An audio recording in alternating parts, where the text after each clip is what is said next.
Friends, can you all hear me now? Can you all hear me?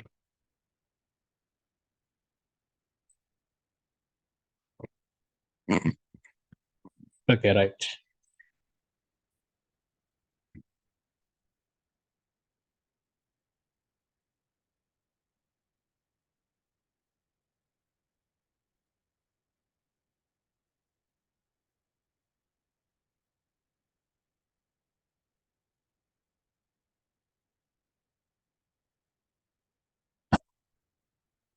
Right, okay. So in the last session, we discussed until which question? Question number 12. Neither. So today we have to start from question number 13, right?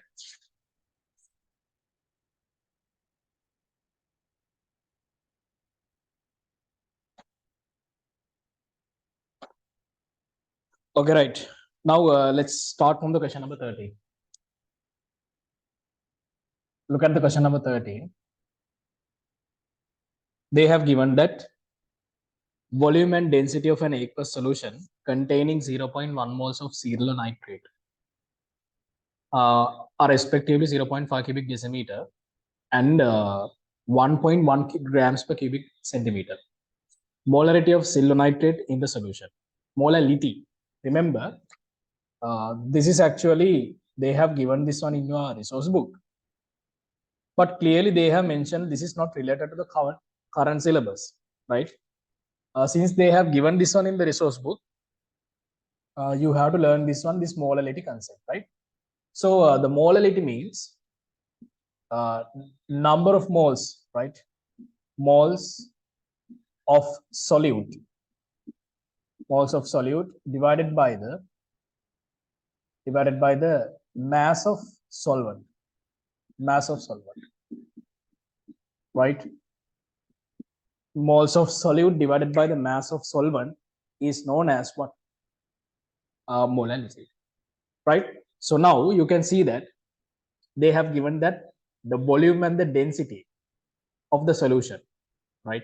So therefore you can easily find out the mass of the solvent, and they have given that they have dissolved 0.1 moles of solute, that means 0.1 moles of solute divided by the mass of solvent. What is the mass of solvent? Mass of solvent, we can obtain that one using the equation density is equal to mass divided by the volume. Mass is equal to density multiplied by the volume. So density is given as 1.1 grams per cubic centimeter, and volume is given 0.5 cubic decimeter. We know that 0.5 cubic decimeter means that is 500 cubic centimeter. 500 cubic centimeter. So cubic centimeter per cubic centimeter will cancel off. So then the answer will be 0.15 moles divided by, remember when we representing the molality, right? Remember students, when we represent the molality unit is actually always moles per kilogram. So this is the unit of molality. Okay. So what is the unit of molality? Moles per kilogram. So therefore, we have to convert grams into kilograms, right? First of all, you know that actually, in order to, we know that the value for the mass of the solvent, 1.1 multiplied by 500 grams. How do you convert grams into kilograms? How do you convert grams into kilograms? You have to divide that one by 1000. That means you have to multiply this one by 10 to the power minus 3. 10 to the power minus 3, right? Kilogram. And now you can obtain the answer using moles per kilogram. And now you can do the simplification, right? So if you do the simplification, what should be the answer? 0.15 moles. And this is 1.1 multiplied by 0.5. So this is 55, then 0.55 moles. Sorry, kilograms. Right? Now, both the values are divisible by 5. So therefore, this is 3 and this is 11 moles per kilogram. 3 divided by 11. Let's divide 3 by 11. Then what is the answer? 0 here. For 30, how much of 11s are there? 2. So therefore 8 here. For 80 we have 7. So this is 77. For 30, we have again 2. So this is repeating, 0.2727. Likewise, it's repeating. So the correct answer should be 0.27, right? 0.2727 moles per kilogram. Moles per kilogram. So if you take in that way, what is the answer for question number 30? Answer for question number 13 is number 5. Okay. Answer for question number 13 is number 5. Right. So this is molality. Molality, what is the unit? Moles per kilogram. What is the equation for the molality? Moles of solute divided by the mass of the solvent. Right. Quickly complete that one. So these things are very easy.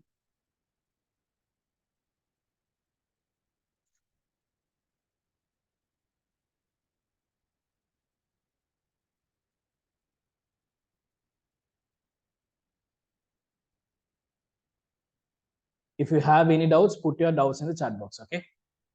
Please put your doubts in the chat box if you have any.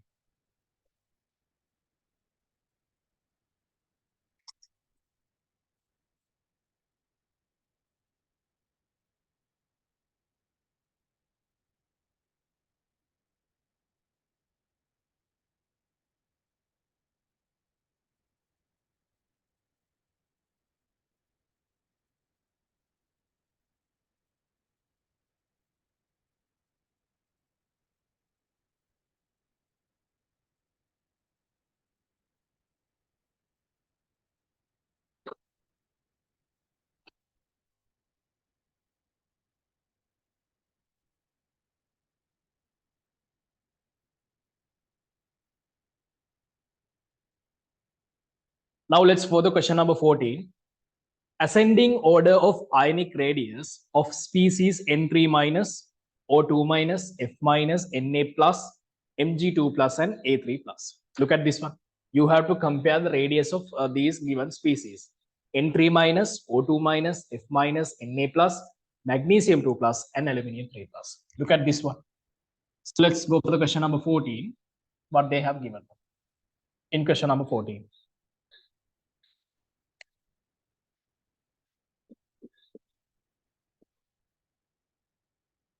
They have given that the species are N3 minus and then O2 minus, F minus, Na plus, magnesium 2 plus, and aluminium 3 plus. So these are the species they have given, right? Now you have to compare the radius of these species. How do you compare them? Now, first of all, I'm going to calculate number of electrons in each. If you count the number of electrons here, there are 10 electrons. 10 here, 10 here, 10 here as well. So therefore, you can see that all of the species are in an isoelectronic series. So we can consider this one as isoelectronic series. Isoelectronic series means the same number of electrons are containing in each species, right? So therefore, number of electrons are same. So therefore, when you compare the radius, the only dominant factor here is number of protons. If you count the number of protons, here there are 7, 8, 9, 10, 12, 13. So these are the number of protons. We have learned that, students, remember, when you compare the atomic radius, for the atomic radius, there are two factors mainly affecting, right? Number one is shielding effect, right? If you consider the shielding effect, when shielding effect increases, atomic radius increases. The second factor is nuclear charge. Nuclear charge, when the nuclear charge decreases, what will happen to the atomic radius? Atomic radius is increasing. So therefore, we can tell that atomic radius increases when the shielding effect increases, when the nuclear charge decreases. So this is the relationship. So if we go for these two factors separately, shielding effect is measured by number of co-electrons, right? Number of co-electrons, that means S, right? Number of co-electrons. So what is the number of coelectrons? Here we can consider N3 minus is 2, number of coelectrons. Here 2, 2, 2, 2, 2, right? So shielding effect is same. So therefore, shielding effect is constant for each and every species. Therefore, the dominant factor to compare the radius for these species is nuclear charge. And we know that when the nuclear charge decreases, atomic radius increases. So you can see that number of protons are representing the nuclear charge. So therefore, the protons are less in N3 minus. So therefore, the highest radius belong to the N3 minus, right? So for this direction, we know that number of protons are decreasing. Therefore, atomic radius is increasing for this direction, right? Therefore, I can rearrange, right? They're asking about ascending order, ascending order, yeah. So if it is ascending order, we can consider the least radius belong to aluminium 3 plus. Next one is magnesium 2 plus, sodium plus, F minus, O2 minus, and N3 minus. This is the way that atomic radius is increasing. So we can say that for this direction, atomic radius increasing, right? Atomic radius increasing.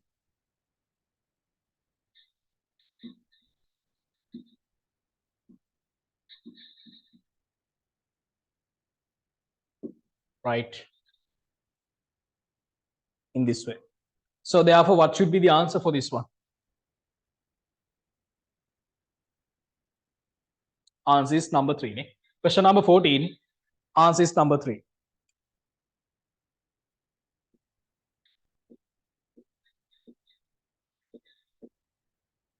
Question number 14, answer is number 3.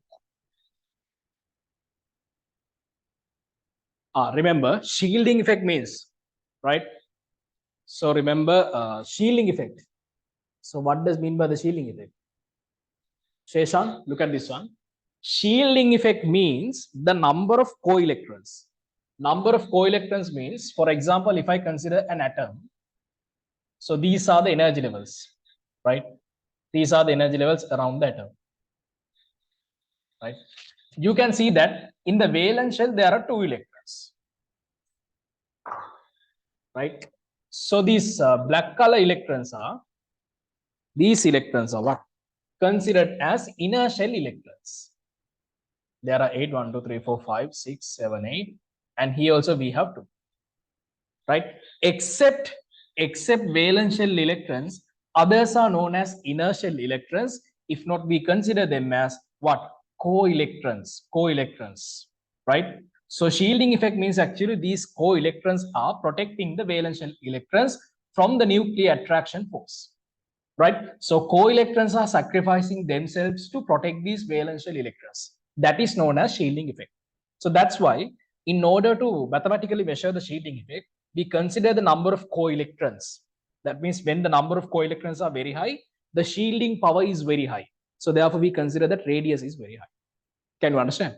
So that is meant by the shielding effect. So in order to calculate the shielding effect, we have to consider the number of co-electrons. Now, if you consider all of these species, in the valence shell, there are 8 electrons. In the inner shell, there are 2 electrons. So therefore, these inner shell electrons are considered as co-electrons. So 8 electrons actually, outermost shell electrons, those are valence shell. Okay, so that's why I consider here shielding effect is 2 in everyone. Can you understand? Okay, good.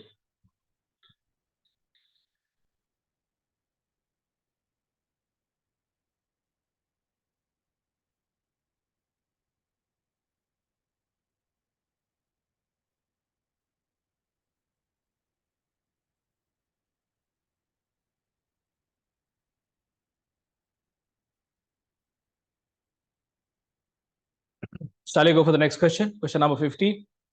Another calculation. 20 cubic centimeter and aqueous solution. Darshan. So if shielding effect is also different, so we consider that first. Yeah. If the shielding effect is different, we have to consider that what? We have to give the priority for the shielding effect.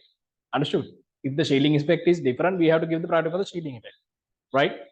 So For that one, we can use effective nuclear charge. Can you remember? Effective nuclear charge is equal to shielding effect minus, sorry, nuclear charge minus shielding effect. So using these two parameters, you can find out the radius. I told you that effective nuclear charge decreases, atomic radius is increasing, right? So if you want to consider these two parameters together, you have to consider the effective nuclear charge. Effective nuclear charge is equal to nuclear charge minus shielding effect, right? I think I explained this one in the previous session, right? If you can remember the 5th MCQ question. So under that one, actually we discuss. Anything else? Any doubts? If you have any doubts, please let me know.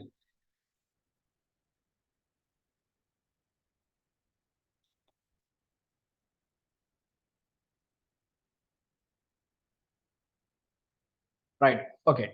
Now let's go for the next question. 20 cubic centimeter of an aqueous solution of sodium thiosulfate having density 1.2 grams per cubic centimeter and a mass percent of 79% is taken in a volumetric flask and diluted up to 250 cubic centimeter, the concentration of the resulting solution in moles per cubic decimeter. So this is chemical calculation, right? So you should be able to do this kind of a calculation. Let's see how to do this one.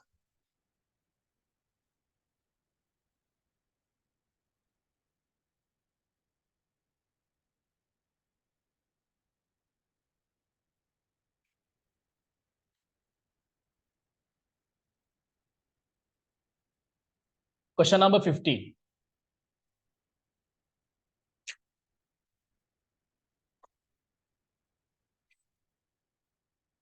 Twenty cubic centimeter an aqueous solution, sodium thiosulfate having density, right? So now we have a solution which is 20 cubic centimeter. We have a solution which is 20 cubic centimeter. Density of the solution is given as 1.2 grams per cubic centimeter density.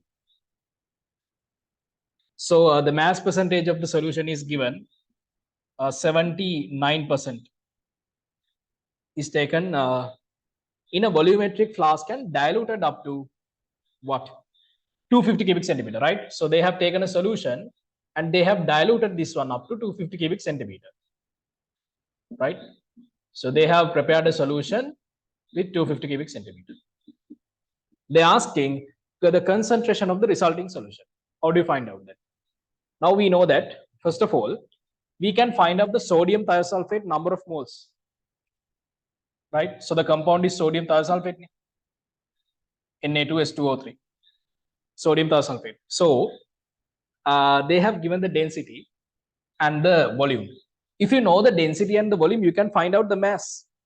So I can write down here mass of the solution. Mass of the solution.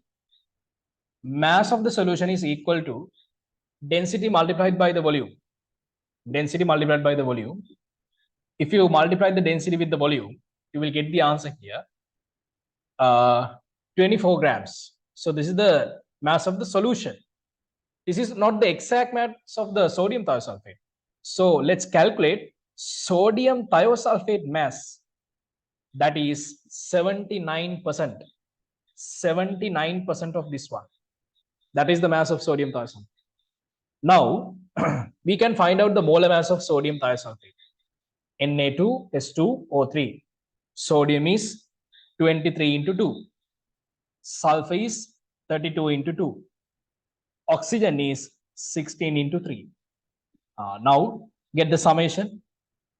Get the summation. 42, 64, 48. Then the answer will be 8, 1, 15. 158 grams per mole. So this is the sodium thiosulfate molar mass. Right? Now you can find out the number of moles of sodium thiosulfate. Number of moles of sodium thiosulfate is, we know the mass, 24 multiplied by 79 divided by 100.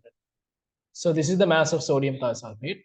Now divide this one by the molar mass. Molar mass is 158 grams per mole. Grams will cancel off. Here 79, 1, 2 here. Here 12. So the answer will be 0.12 moles. Okay, 0.12 moles. Then you can find out the sodium thiosulfate concentration N2S2O3, Na2S2O3, because we know the number of moles. What is the volume? Volume they have given 250. Remember students, 250 cubic centimeter is equal to 1/4 cubic decimeter, right? 250 cubic centimeter is equal to 1/4 cubic decimeter. Therefore, you can see that concentration is equal to 0.48 moles per cubic decimeter. This is the concentration.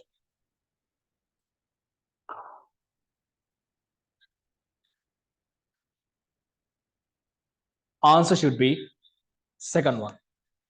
Question number 15, answer should be second one. If you have any doubts, put your doubts in the chat box. I'll explain again if you have any doubts. Please put your doubts if you have any in the chat box.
Okay, shall we go for the next question?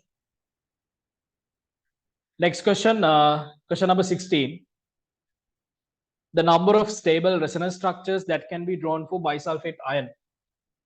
So number of resonance structures that can be drawn for bisulfate ion.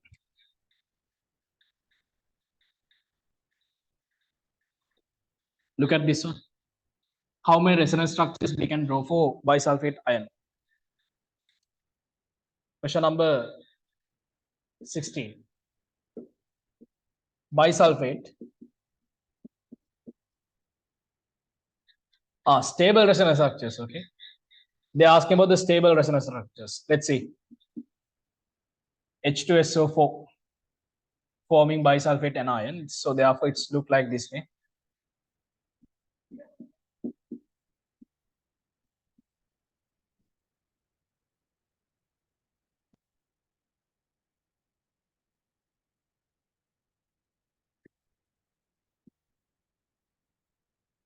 So this is the one of the structures we can draw, right? And then we can draw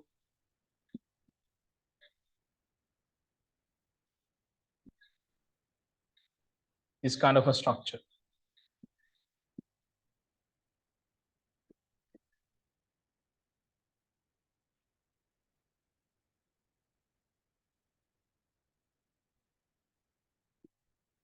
And then we can draw another structure in this way.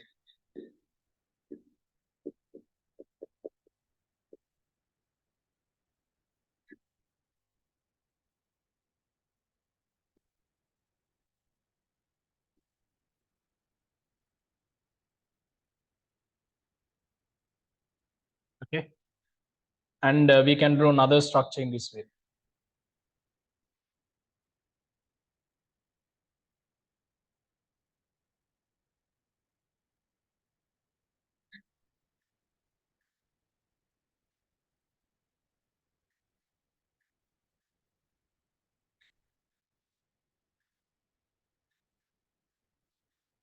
Right?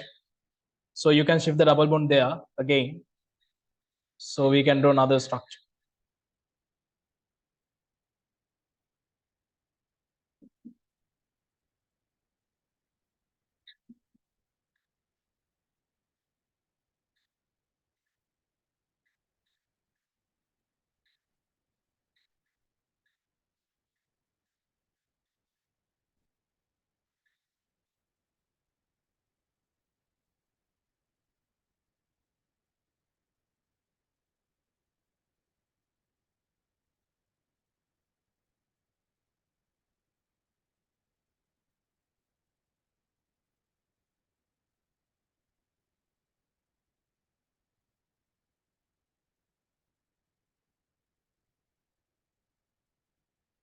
So likewise, we can draw several structures for this molecule. But remember, the first structure that we have drawn, this is stable. This is also stable. And for sure, this is also stable. But what about the fourth one? What about this? Is this stable? No, the charge separation is very high. So therefore, we can consider this is unstable. Right? So these three structures are unstable. Unstable. And this is also unstable. And this one also unstable. So they're asking about how many stable resonance structures we can draw for bisulfate anion. So we can draw 3. Answer is number 2. We can draw only 3 structures, stable resonance structures. We can draw only 3 stable resonance structures. So therefore, answer is number 3. Sorry, number 2.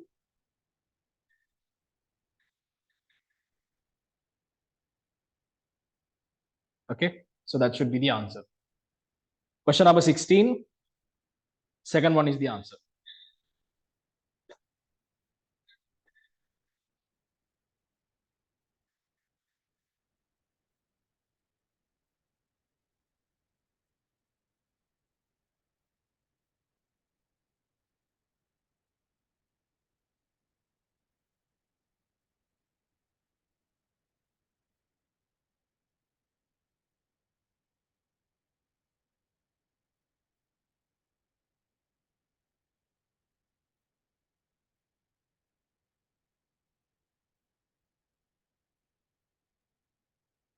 Right.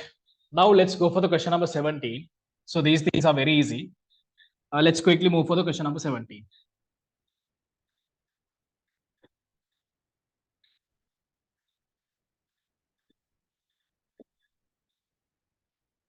Question number 17 says that the mass ratio of mixture of sodium thiosulfate, sodium sulfite and sodium thiosulfate mass ratio is 1:2. The volume of gas evolves under standard temperature and pressure was 560 cubic centimeter when a certain mass of this mixture is reacted with diluted HCl.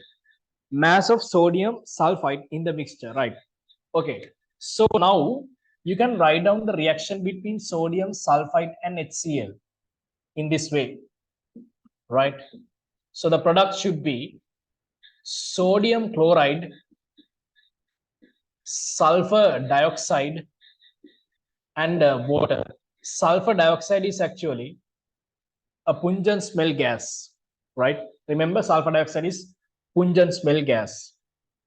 And then we have sodium thiosulfate, Na2S2O3, reacting with HCl to produce sodium chloride, sulfur dioxide, sulfur, and water. Sulfur is a precipitate. Sulfur is a precipitate. So when you're trying to balance this reaction, we can put here 2. And here as well 2. Number of oxygens are 3. Number of sulfurs are 2. Sodiums are 2. Here we can put 2. And here also. Right? So likewise, we can balance the 2 reactions. Now they're asking under the standard temperature and pressure, right? At the standard temperature and pressure, the volume of the gas released, sulfur dioxide gas, is 560 cubic centimeter. So this is the volume of the gas. This is the volume of the sulfur dioxide gas released at the standard temperature pressure. They're asking what is the mass of sodium thiosulfate in the mixture, right? Now look at this one. Friends, if they have given that sodium sulfite and sodium thiosulfate mass ratio is 1:2, right? Look at this one. Mass ratio between sodium sulfite and sodium thiosulfate, Na2S2O3, the mass ratio is 1:2, right? Which means if you take the mass of sodium thiosulfate as X, so this one should be 2X. That one should be 2X. So when you divide this one by molar mass of sodium thiosulfate and sodium thiosulfate, you will obtain the number of moles. Shall we calculate the number of moles of sodium sulfite? Right? How do you calculate? First of all, you have to calculate the molar mass. Right? Molar mass of sodium sulfite. Molar mass of sodium sulfite 23 into 2. Sulfur is 32. Oxygen is 16 into 3. Then the summation will be 46, 32, 48. Summation is 10, 16, 1. So 5, 8, 126 kilojoules per mole. 126 kilojoules per mole. This is the molar mass of sodium sulfite. And then we can find out the molar mass of sodium thiosulfate Na2S2O3. 23 into 2, sulfur 32 into 2, oxygen is 16 into 3 grams per mole. If you calculate that, answer will be 158 grams per mole. This is the molar mass of sodium thiosulfate. Then we know that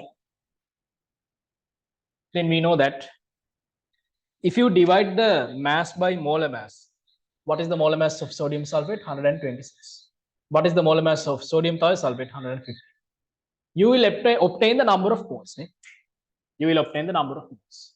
Now you can see that number of moles of sulfur dioxide is also same as sodium sulfite and sodium thiosulfate, because stoichiometric ratio is 1:1.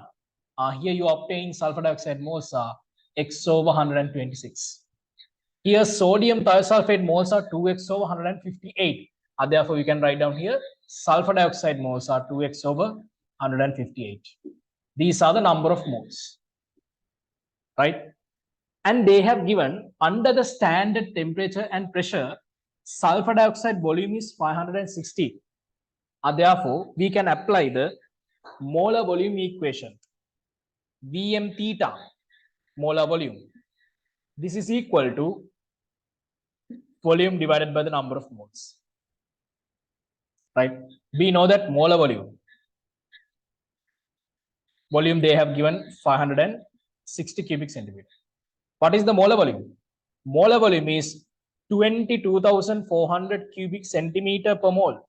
Then you can find out how much of sulfur dioxide moles released. Cubic centimeter will cancel off. 0, 0 will cancel off. Look at whether 56 is divisible by 224 is divisible by 56. Yes, it is. Here 1 and this is 4. So therefore answer will be 0.025 moles. 0.025 moles. Right? So this is the total number of gas molecules released from this reaction. Right? This is the total number of gas molecules released from this reaction, 0.025. So this total number of moles is equal to the summation of these two. Now you can build up an equation. What is that? You can say that x over 126 plus 2x over 158.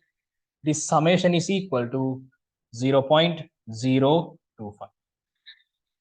Now what you have to do? Now you have to find out x. That's all. You have to find out x.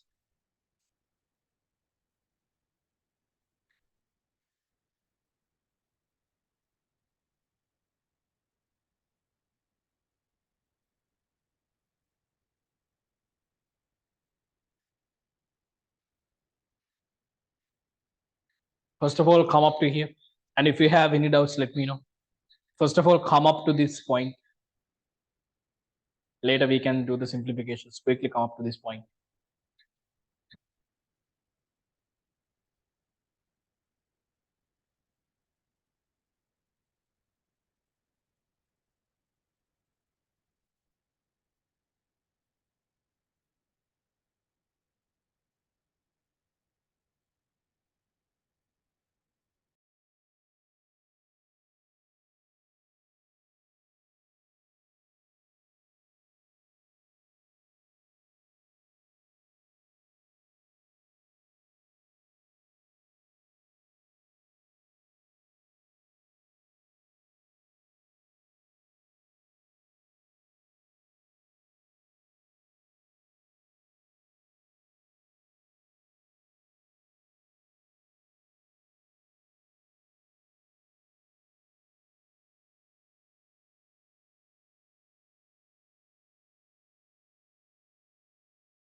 So can we explain the step V over N again?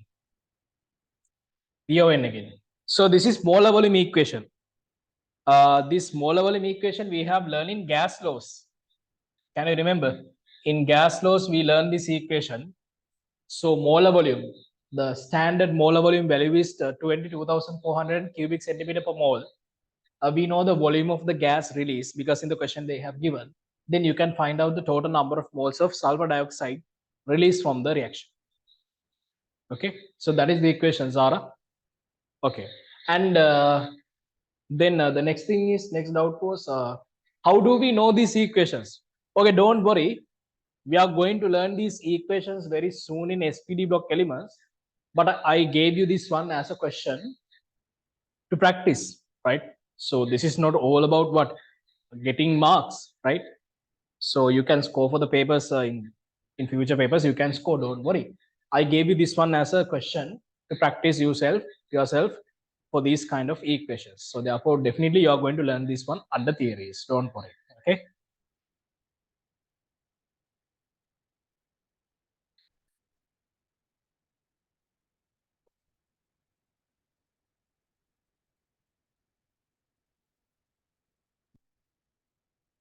right.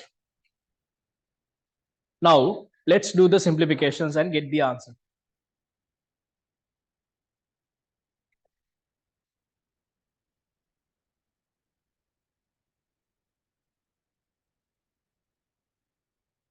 Here we got that x over 126 plus 2x over 158.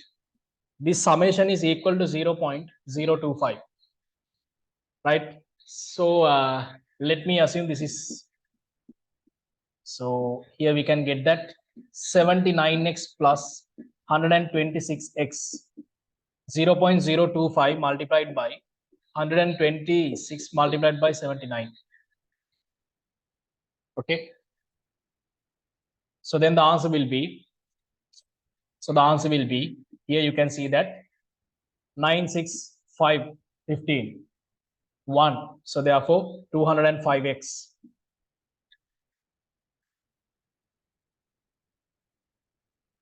So this is what?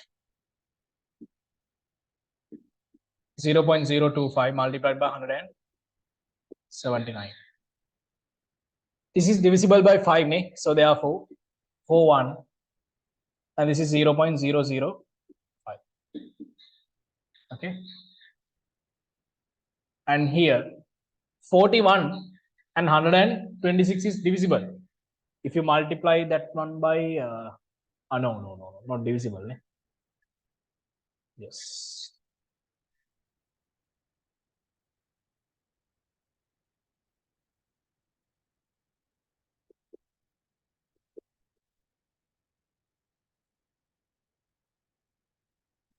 41.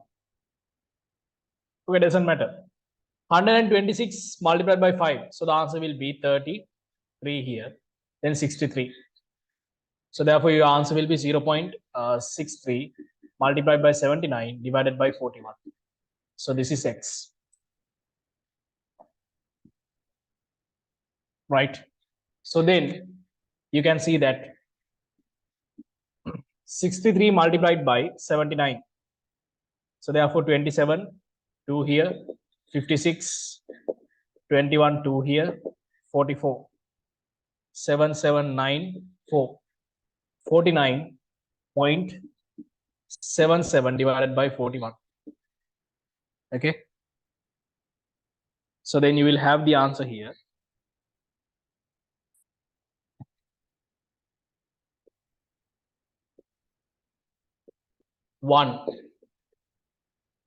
41, and here 87.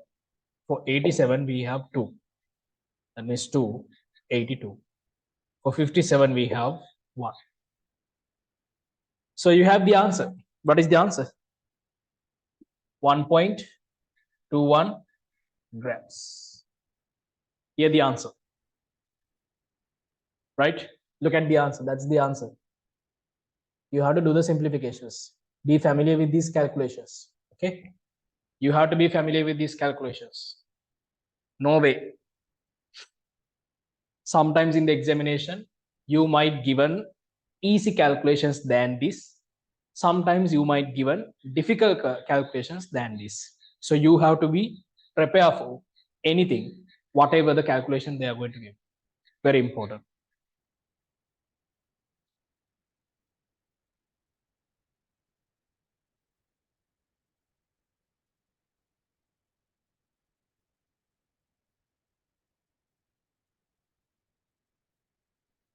So question number 17, answer is number 3. Question number 17, answer is number 3.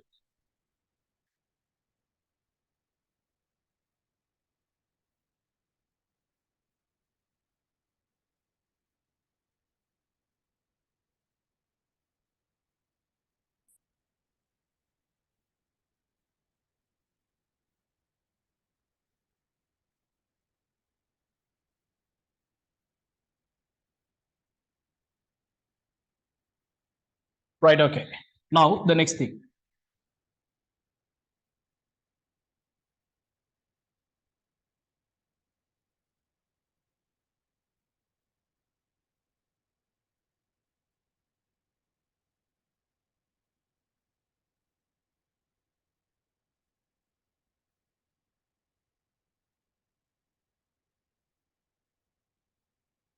What is the best description of the nitrogen atoms in the dimethyl nitrosamine?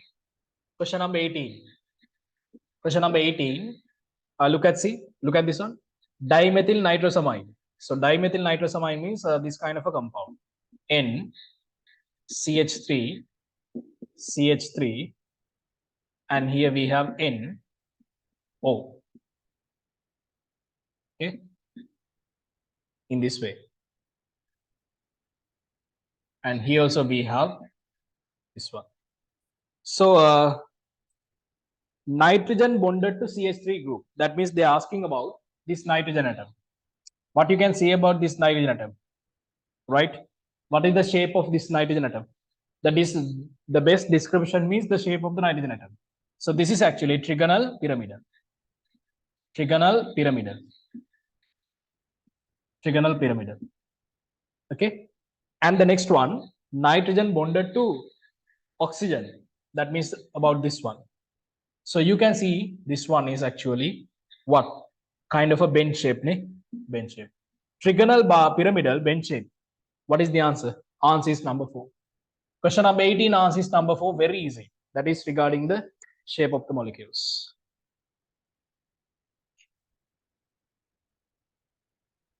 Question number 19. So question number 19 also very easy, because you might think that this is a calculation, but this is not a calculation, right? This is complete a theory. Look at this one. IO3 minus oxidizes sulfide to sulfate in the acidic medium for the complete oxidation of 25 cubic centimeter of 0.05 moles per cubic decimeter sodium sulfide to sodium sulfate. The mass of KiO3 required is 1.7 grams. After the completion of the reaction, what is the oxidation state of iodine? So you have learned under the redox half reactions I taught you, right? Under the reduction half reactions I taught you that in the presence of what? Acidic medium, IO3 minus is going to convert into iodine, right? We have learned that one. So therefore, can't you say that answer is 0? So the answer is 0 actually. 0 means second one, because here actually oxidation number is, you can see that oxidation number here, this is +5, and here 0. This is standard reduction half reaction we have learned in the acidic medium. So therefore, I2's oxidation number is 0. Question number 19 answer is second one.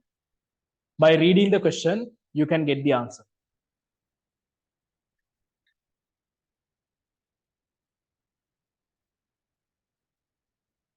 You don't have to do any calculation there.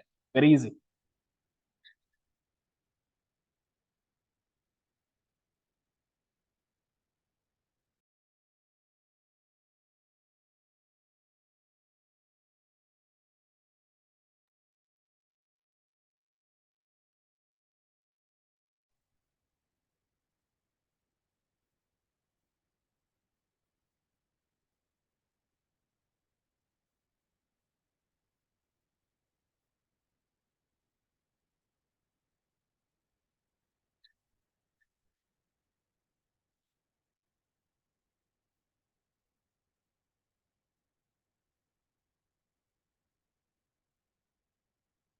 Question number 20 and 21 is also easy. Let's go for the question number 20. Question number 20, they're asking, which of the following molecules, which of the following molecules, which of the following species would show the highest intensity of intermolecular attraction forces? That means which molecules can form highest intensity of the intermolecular attractions. Remember, students, if you consider the first answer, hydrogen peroxide, ammonia, and water, sulfur dioxide, and CHCl3, right? If you consider these three molecules, definitely hydrogen bonds are existing, hydrogen bonding. If you consider sulfur dioxide and these CHCl3, this is actually dipole-dipole interactions. Dipole-dipole interactions. When you compare the dipole-dipole interactions with the hydrogen bonds formed by these three, the highest intensity belong to the hydrogen peroxide, ammonia, and water. So therefore, among these three, remember always, hydrogen peroxide is forming the hydrogen bonds with highest intensity because of the molecular structure. Look at this one. In this way, you can see that there are many places that can connect to oxygen and hydrogen, right? There are many places. So the number of hydrogen bonds that can form by a molecule is very high in hydrogen peroxide. So therefore, the highest intensity belong to the hydrogen peroxide. Question number 20. Answer is number 1, hydrogen peroxide liquid. Remember, hydrogen peroxide liquid.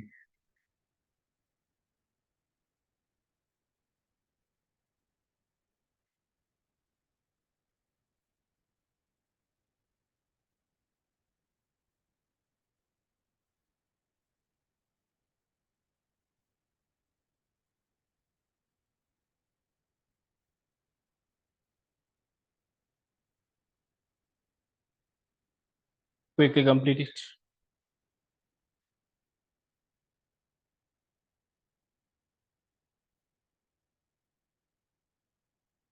Hydrogen bonds does not come under the London forces.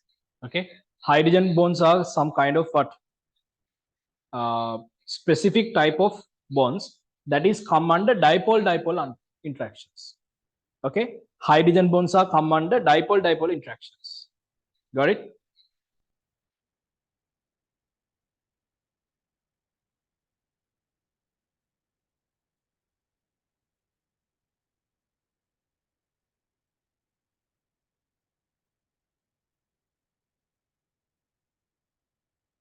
Question number 21.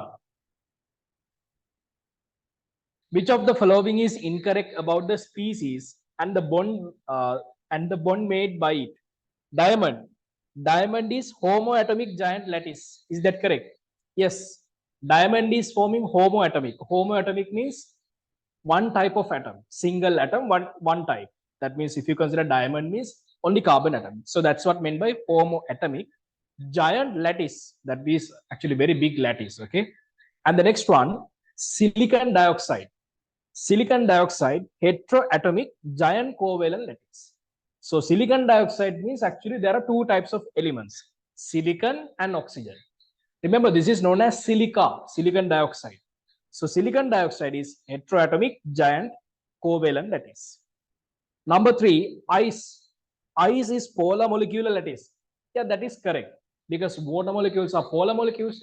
So therefore, we can consider that is polar molecular lattice. Iodine. Look at this one.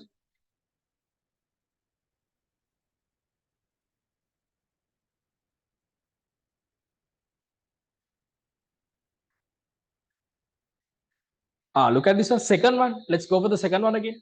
Silicon dioxide. No, that's correct. Neither. Yes. Polar.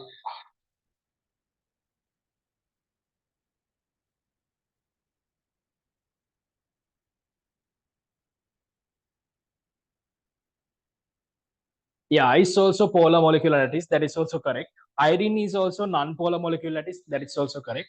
Number 5 is given as BCl3. BCl3 giant metallic lattice. Is that correct?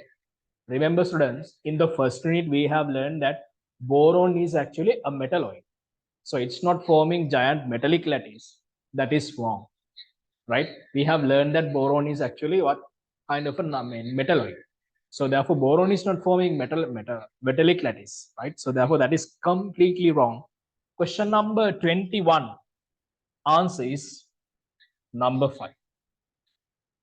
Just read the questions and go for the answers. Very easy.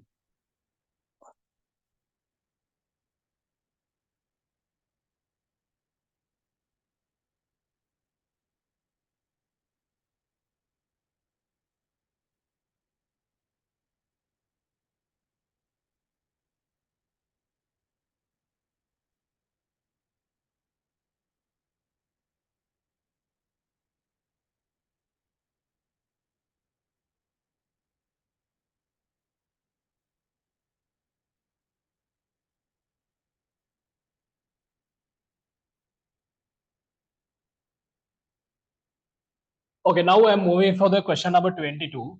Let's do the question number 22. Let's see. I'm moving for the question number 22.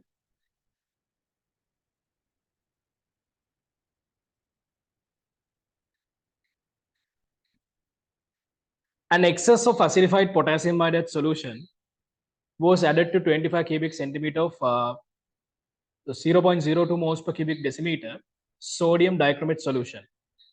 The solution this obtained turned blue upon addition starch. Okay.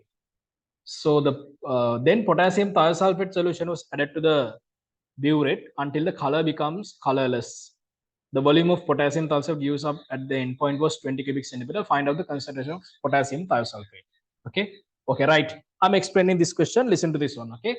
Remember, students, they have taken acidified potassium iodide solution. Acidified potassium iodide means I minus is there. And it's reacting with sodium dichromate, which means Cr2O7 2 minus. Right? So dichromate is converting to Cr3 plus while I minus is converting to I2. So byproduct is water. You can see that there are 2 iodine atoms in the right hand side. Therefore, let me put here 2. So summation of oxidation numbers is minus 2. Here 0. Minus 2 to 0. Oxidation number is increased by removing 2 electrons. Here dichromate, there are 2. So therefore, let me put here 2. Then the summation of oxidation numbers will be plus 6. And here, this is plus 12. Plus 12 to plus 6, the decrement of the oxidation number will be 6. In order to balance the reaction, let me multiply this one by 3. Then I can put 3 here.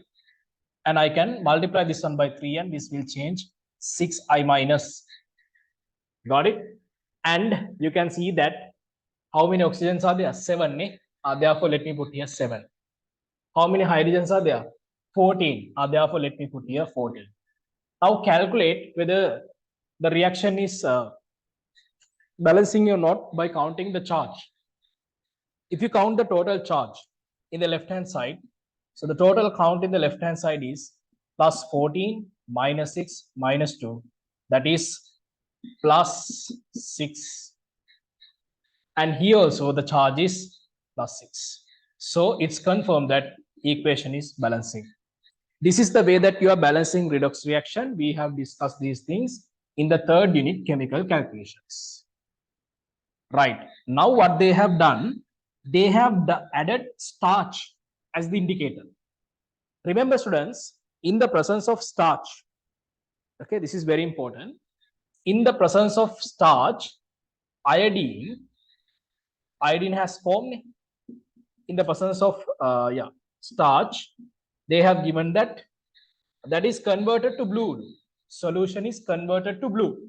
Yes, that's the way that we are doing the iodometric titration. When we add starch, iodine is going to convert into that solution is going to convert into blue. Now what they have done, they have added thiosulfate, potassium thiosulfate, S2O3 2 minus. I told you that according to me, this is the golden reaction in our syllabus. Every year they are asking. right? So I minus and tetrathionate has formed S4O6 2 minus. Everything we have learned in the chemical calculations. 2 here and 2 here as well, right? Now, these are the two reactions taking place. They have given that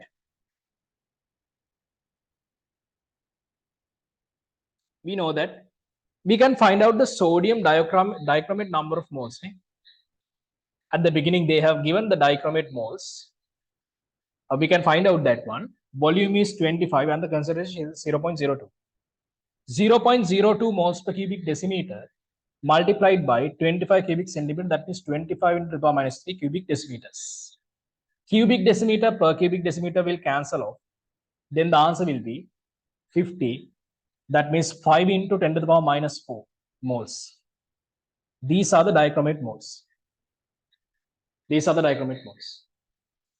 If you know the dichromate moles are 5 into 10 to the power minus 4, what should be the iodine moles? Number of iodine moles should be thrice of that one, which means 15 into 10 to the power minus 4. Because you know that ratio is 1:3. 1:3.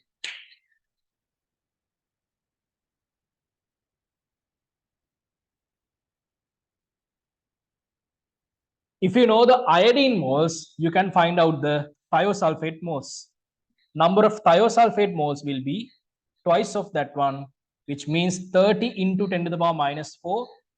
We can write down that one as 3 into 10 to the power minus 3 moles. So these are the number of thiosulfate moles. Okay. No need to add Cr3 plus. Okay, Zana.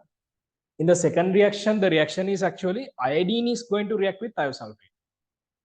Cr3 plus is not again involving for the reaction, right? So Cr3 plus is what? Still in the solution. Understood? Right. Now they have given the volume of the endpoint volume. If they have given the volume of thiosulfate, you can find out the concentration, right? So potassium thiosulfate concentration, you can find out that one. You know the number of moles. Now you found out the number of moles. 3 into 10 to the power minus 3 moles. Divide that one by the volume. What is the volume? Volume is 20. That means 20 into 10 to the power minus 3 cubic decimeter. Okay. Yes. Right.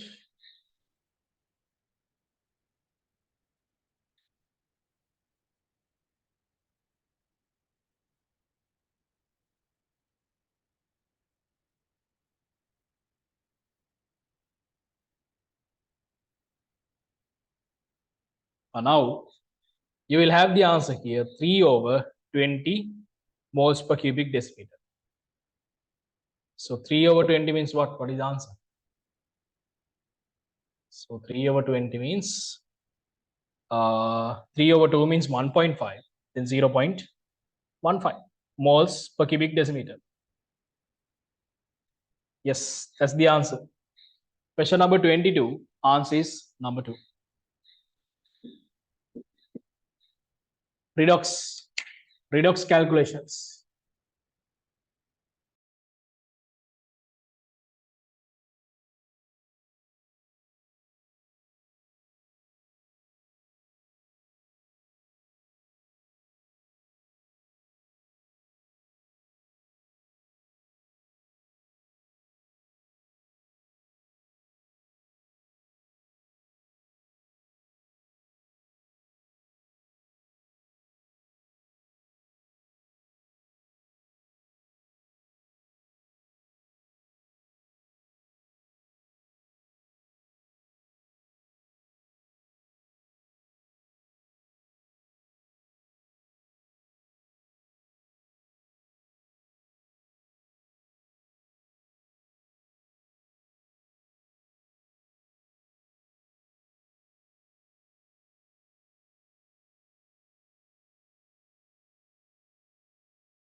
Right, okay. Now let's go for the next question. Question number 23. One of the difficult calculation we have in this paper. Let's see how to do this calculation.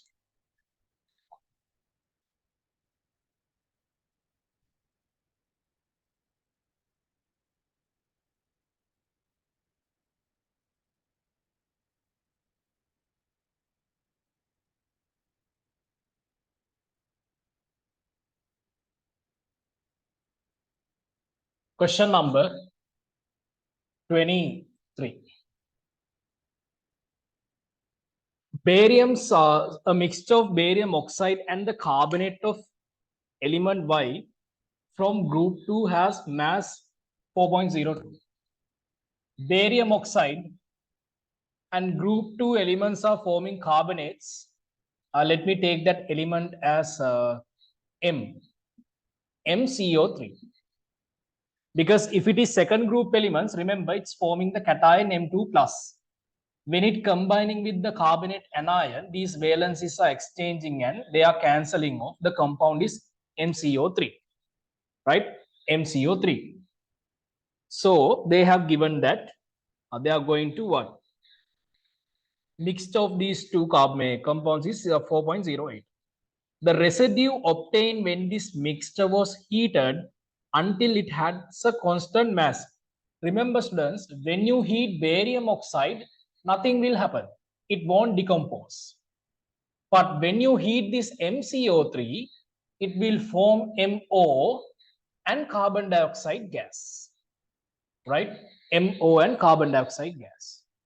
Remember, when you heat this compound, it will form MO and carbon dioxide gas. So they have given that the constant weight had what? 3.46. Here initially we had mass of these two compounds.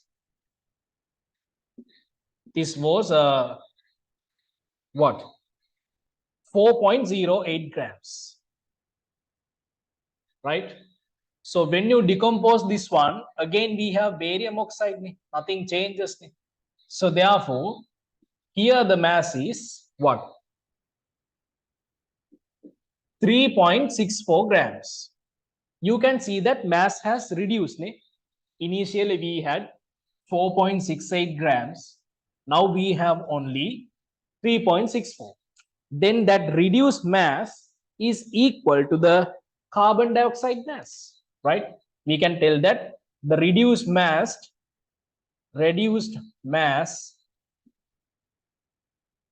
right? So this is equal to mass of carbon dioxide. What is the mass of carbon dioxide? Take the difference of these two. The difference will be 4.08 minus 3.64 grams, right? So the answer will be 0.44. 0.44 grams, right? So this is the mass of carbon dioxide. Try to understand what I have given here. This is the mass of carbon dioxide. Then we can find out number of moles of carbon dioxide. Number of moles of carbon dioxide we can calculate because we know that molar mass is 44 grams per mole. Carbon is 12, oxygen is 32. So therefore, 0.01 moles. Then you can see that according to the stoichiometry ratio, this is 0.01, right? So this is 0.01 moles.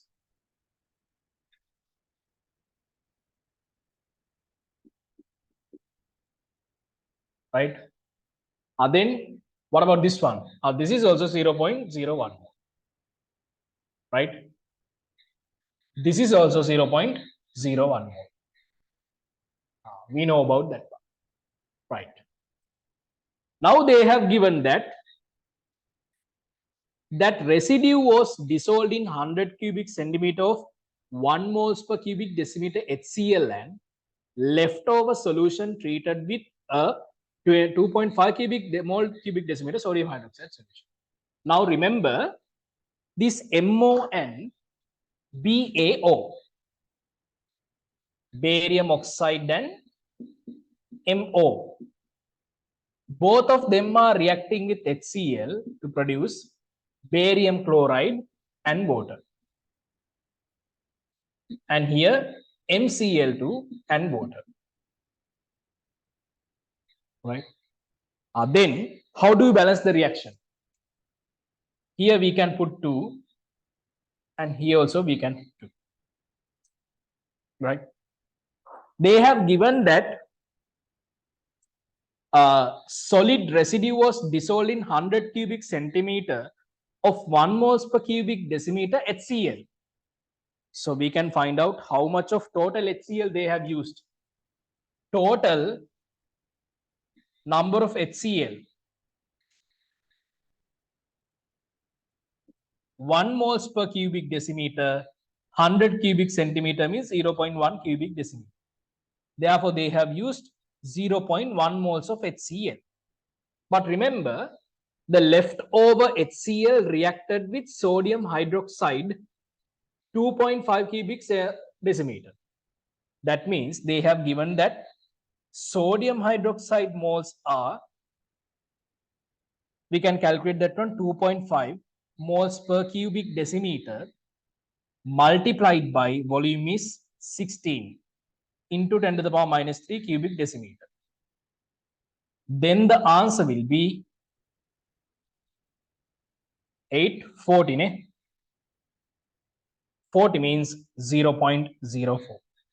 So this is the sodium hydroxide moles. Students, try to understand.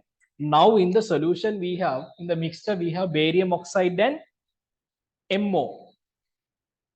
So these two are reacting with HCl. This is the total amount of HCl they have added. But remember that total didn't react with HC, means MO and BaO. That total didn't react. Only few amount reacted. So after reaction, there are some leftover HCl in the solution. That leftover HCl is treated with sodium hydroxide. So here the leftover solution, leftover sodium HCl reacted with sodium hydroxide. Right? Then we need to find out how much of HCl reacted with this BaO and MO. We know that if we know that sodium hydroxide moles, we can write down number of HCl reacted with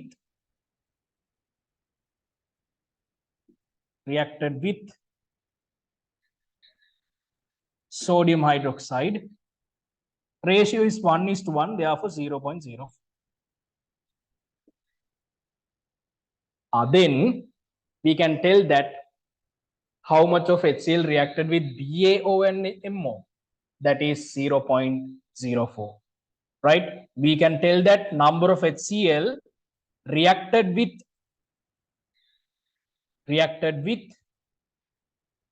BaO and MO, that is 0.1 minus 0.04. Answer will be 0.06 moles. Right? So try to figure out everything up to here. And if you have any doubts, let me know. I'll explain you. Try to figure out everything up to here. If you have any doubts, let me know.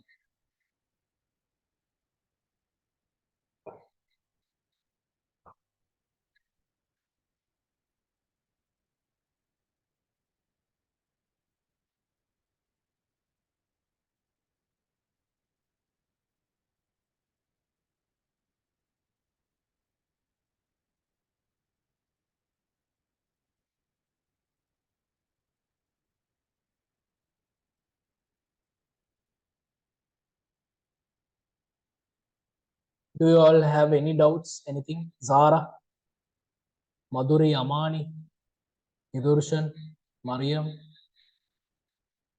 Do you have any doubts? Understood.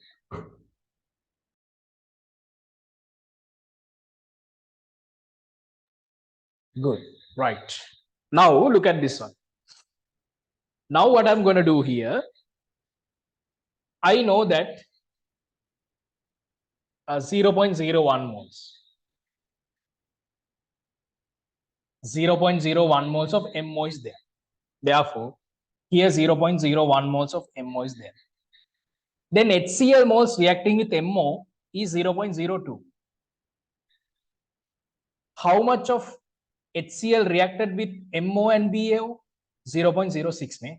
Therefore, the remaining 0.04 is reacted with barium oxide. Then barium oxide moles are, according to the stoichiometry ratio, that is 0.02. Okay, so this is nice. This is nice point. Why is that? We know that actually. Now look at this one. We know that mass of barium oxide and MO, mass of barium oxide and mass of MO, that is 3.64. That is 3.64. We know the barium oxide number of moles.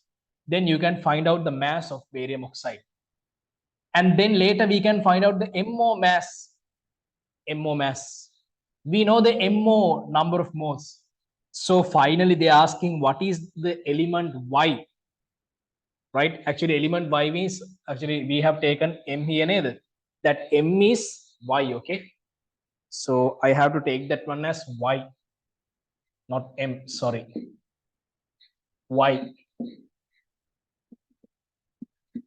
So we have to find out Y, element Y, molar mass. That means we need to find out the molar mass, right?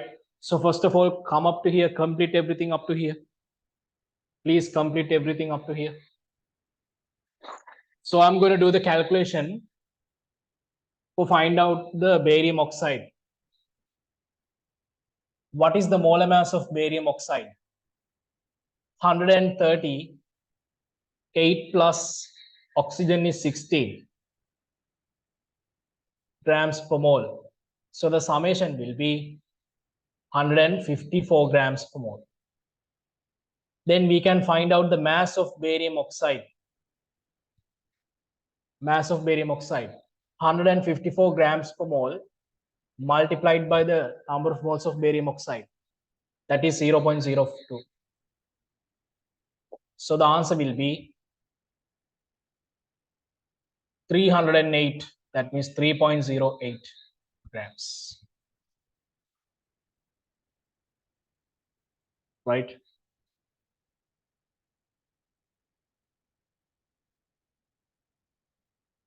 Then we can see that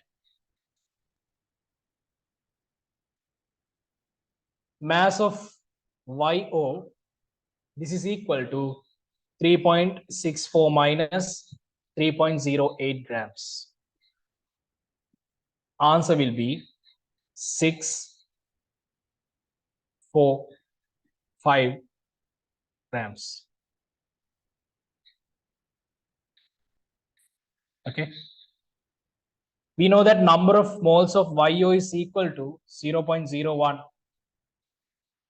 Number of moles can be obtained when you multiply the molar mass from the mass. We know the mass 0.56.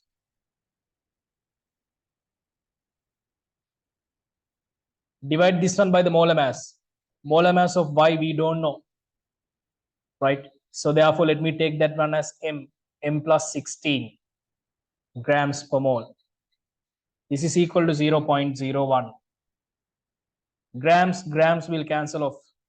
Per moles, here moles will cancel off. So the answer will be 56 equal M plus 16. Then M equal 40. Tell me, students, which element has the relative atomic mass 40 in the periodic table? Which element has the molar mass of 40 in the periodic table? Calcium. So therefore, who is this? Calcium. Answer is first one. Question number 23, answer is first one. Do these questions again and again at home. This is the way that you practice the calculations. It seems harder, but it's not exactly.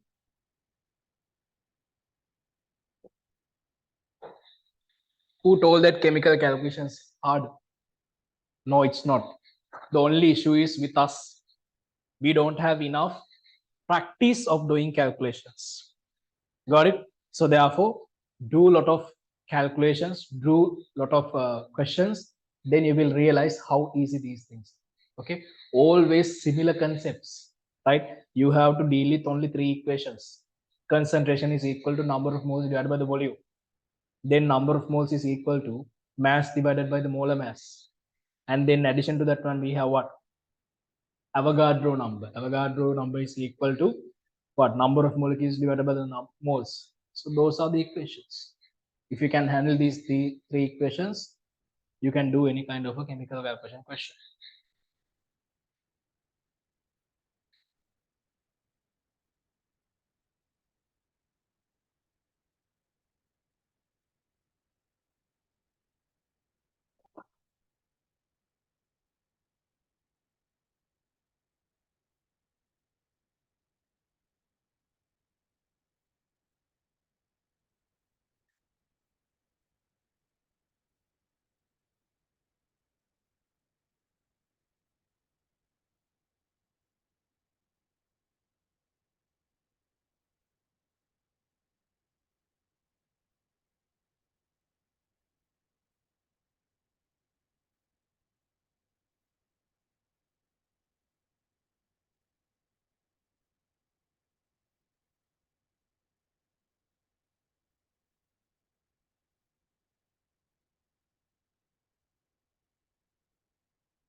If you have any doubts regarding this question, let me know. I'll explain.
Okay, right.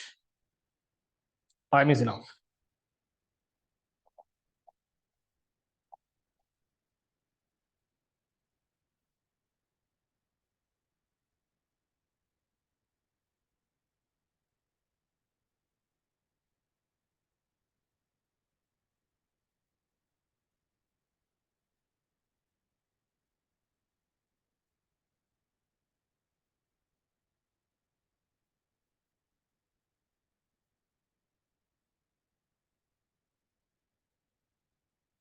Let's go for the question number 24.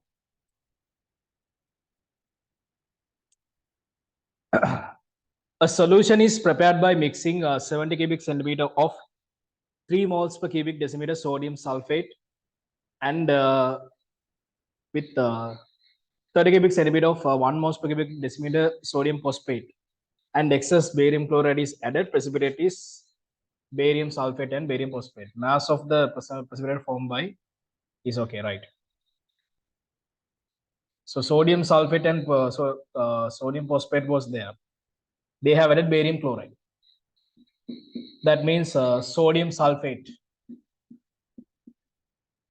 is reacting with barium chloride to produce barium sulfate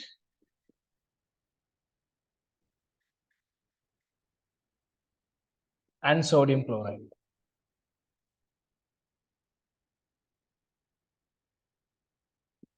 Sodium phosphate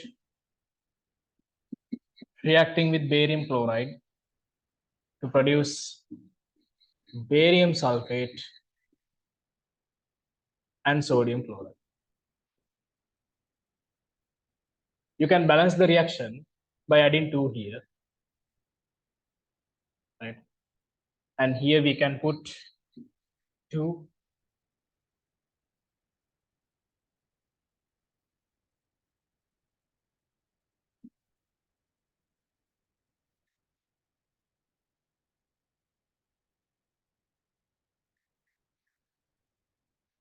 Barium phosphate.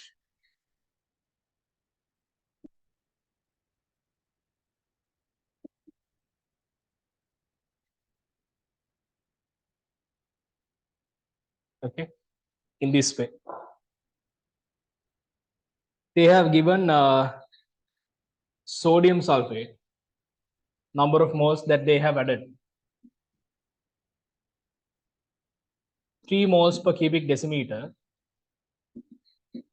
multiplied by 70 cubic centimeter.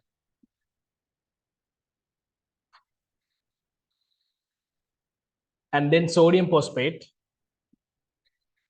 1 moles per cubic decimeter multiplied by 300 cubic 30 cubic centimeter, right? So therefore barium sulfate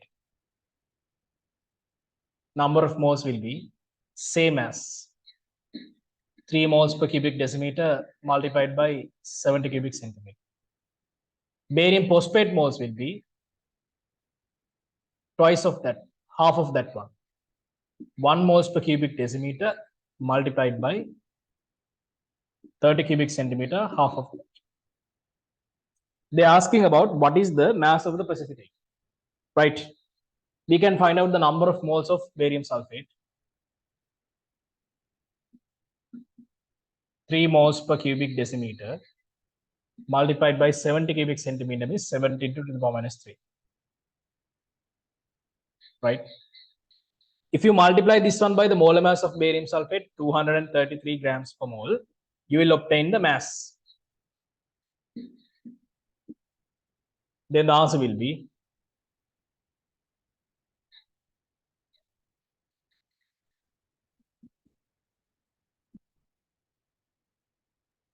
grams. Okay.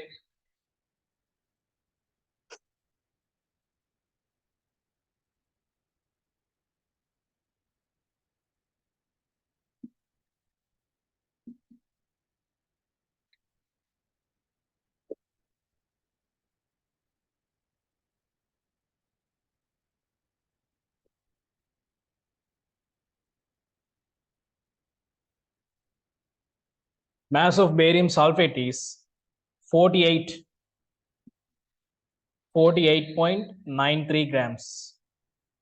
Then we can find out the barium phosphate, Ba thrice, PO4 twice.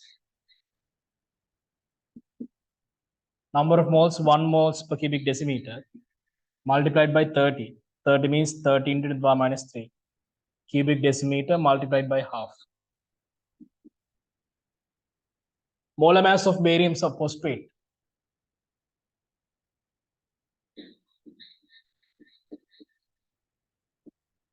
Barium is here they have given 137 into 3 plus phosphate 31 into 2, oxygen is 64. So therefore 1 here.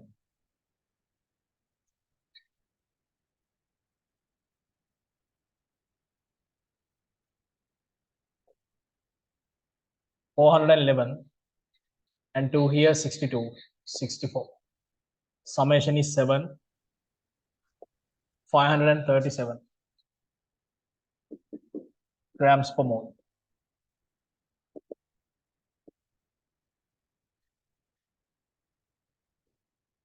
Per moles will cancel off, per cubic centimeter, decimeter cubic cancel off, and here 15. Okay. 537 multiplied by 15. 35, 3, 15, 8, 1, 26, 7, 3, 5, 15, 1, 8.055 gram. Then total mass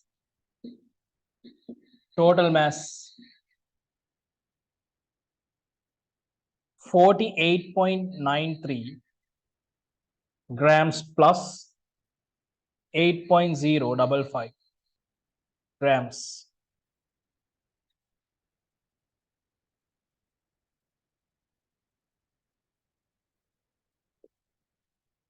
56.985 grams is the answer.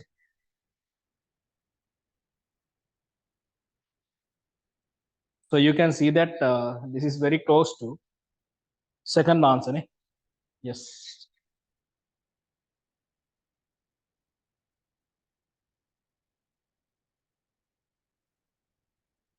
Question number 24, answer is second one. 25, answer is second one.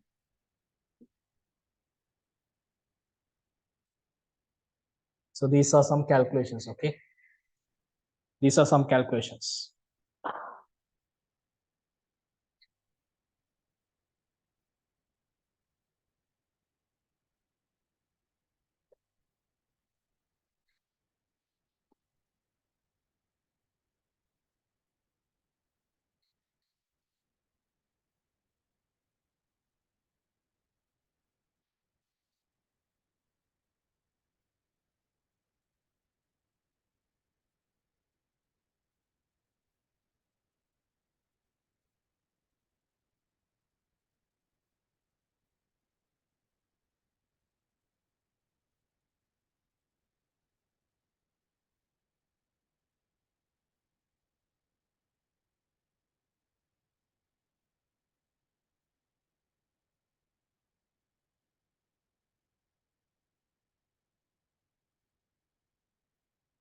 Twenty-four answers are 24 didn't discuss, ne? Okay, let's go for the 24 then later. Okay. 24 we did discuss.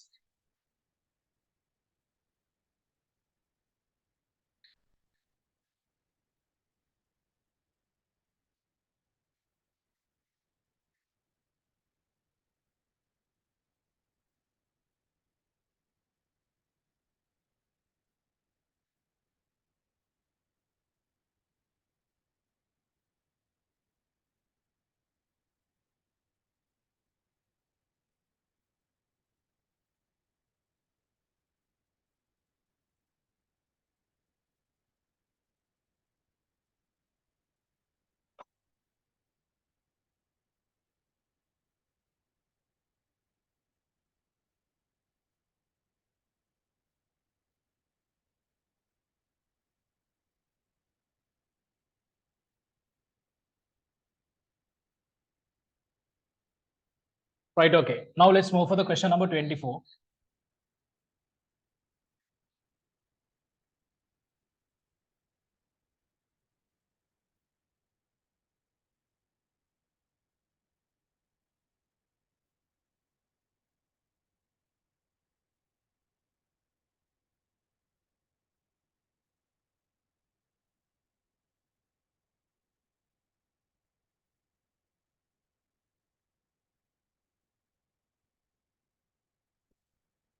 The ionic radius decreases in the order. What are the things they have given? They have given potassium plus, sulfide, scandium 3 plus, and titanium 4 plus. Eh? So these are the stuffs they have given. If you consider the number of electrons, here we have 18. Here also 18. 18. So same as before, you have to consider only the number of protons. Here 19, 16. Scandium means we have 21. Titanium means we have 22. So therefore, you can compare the radius. They're asking about the highest ionic radius belongs to. So the highest ionic radius belong to sulfide, then potassium plus, then we can go for the scandium 3 plus, and then titanium 4 plus. Nuclear charge is the only affecting factor.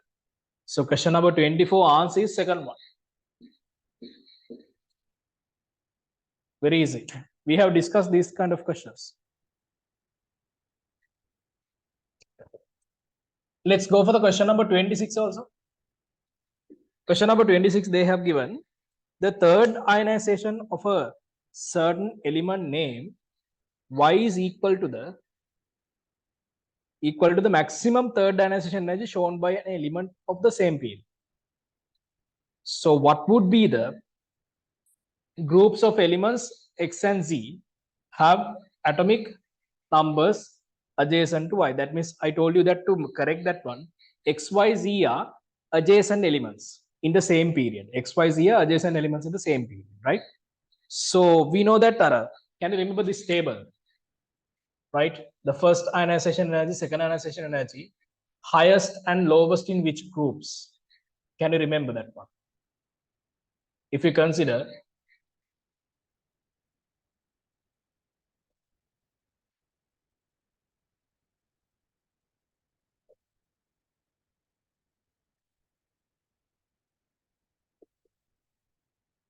highest in group, lowest in group, ionization energies, I1, I2, I3. Okay. I1 is highest in group number 18, lowest in group number 1. I2 highest in group number 1, lowest in group number 2. Highest in I3, highest in group number 2, lowest in group number 13. You have to remember this table. Now, in this question, they have given the third ionization energy of a certain element named Y is equal to the maximum third ionization energy. Maximum third ionization energies belong to the group number 2 elements. What would be the groups of elements X, Y, Z? Right, X and Z. We know that I told you that X, Y, Z are consecutive elements in the periodic table. If Y belongs to the second group, definitely X belongs to the first group. Then Z belongs to the group number 13th. Therefore, answer should be first and group number 13. For the question number 26, answer should be first one. This is related to the ionization energy, especially second, third ionization energies.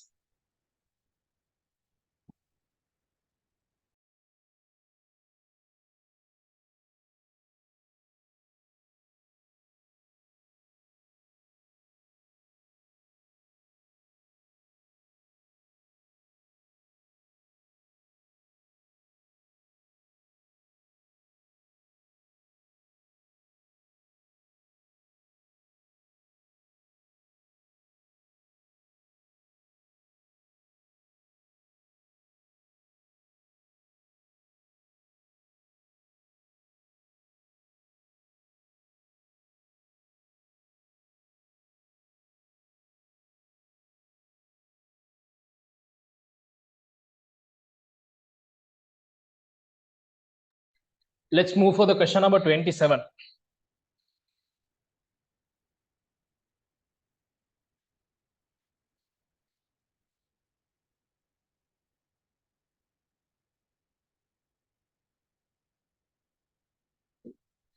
they have given that the mass percentage of copper and zinc in brass is 80% and 20% respectively. The mass percentage of copper, zinc, and tin in bronze is 80%, 10%, and 10% respectively. Thus, the number of moles of copper present in 225 grams of bronze is here. That is very easy, right? So if you take the bronze, so mass of copper is equal to, percentage is given as 80%.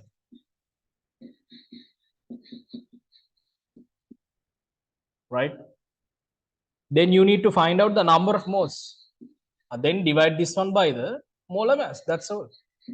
So this is actually very easy. What is the molar mass of copper? 63.5 grams per mole. 0, 0 will cancel off.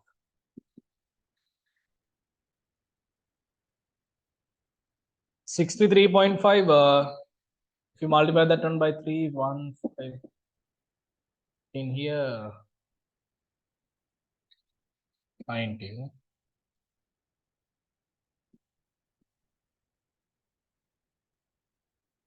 No, ne?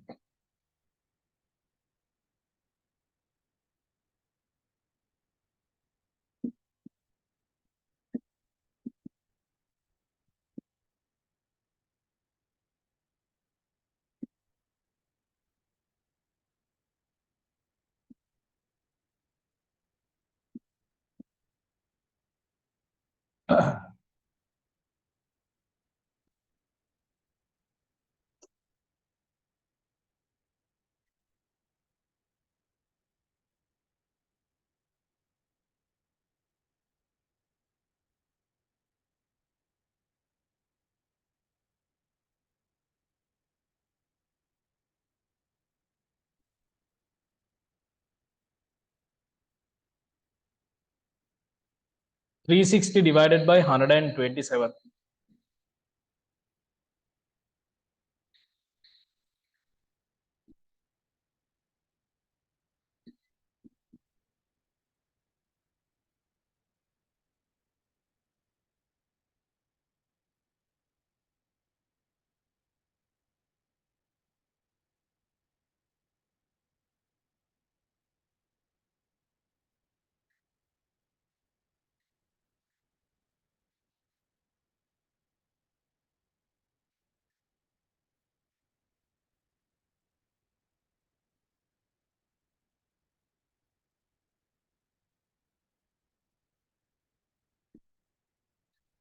Answer should be 2.8 moles.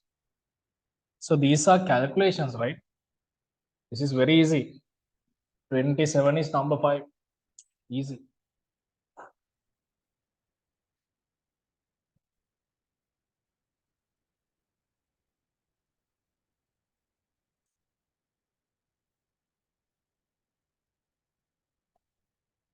Question number 28.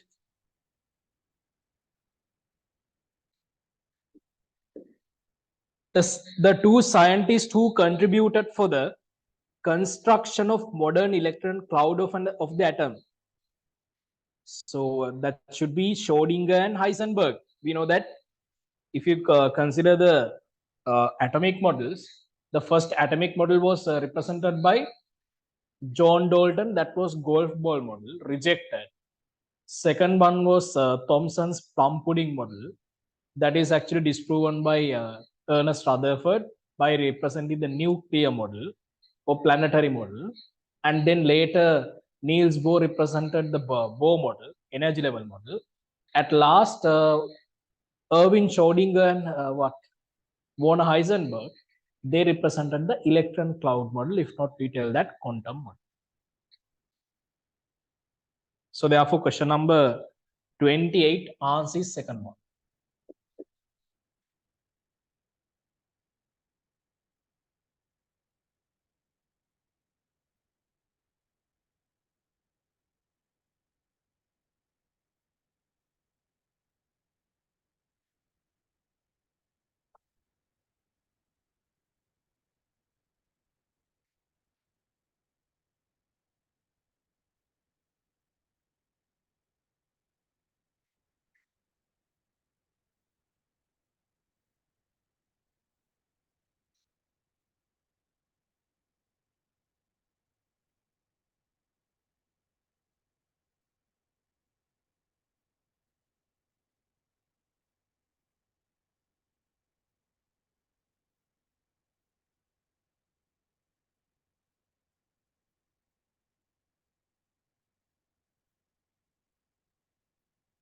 Question number 29.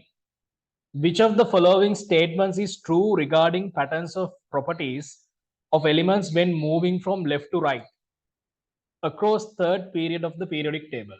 Number one, melting point is maximum in silicon. Is that correct? Yeah, that is correct. Silicon, actually, it can form a lattice, covalent lattice, huge covalent lattice like silicon dioxide. So therefore, melting point is very high. Second one, oxidizing ability increases too. Is that correct? No, that is wrong. Oxidizing ability is decreasing, right? So they are tending to reduce, so therefore that is wrong. Electronegativity decreases. We know that fluorine, chlorine, those elements actually in the right hand side. Can we say that electronegativity decreases along the period? Wrong. Next one, tendency to form ionic compounds gradually increases. Wrong, right? So normally when you go along a period from left to right, they are tending to form covalent compounds, not the ionic compounds. Oxidation number is maximum at nitrogen. That is also wrong. Remember, chlorine is forming third period elements. Chlorine is forming Cl2O7. Here chlorine's oxidation number is +7. So therefore, that is wrong. Nitrogen is not showing the maximum one. That is chlorine. So therefore, question number 29 answer should be first one.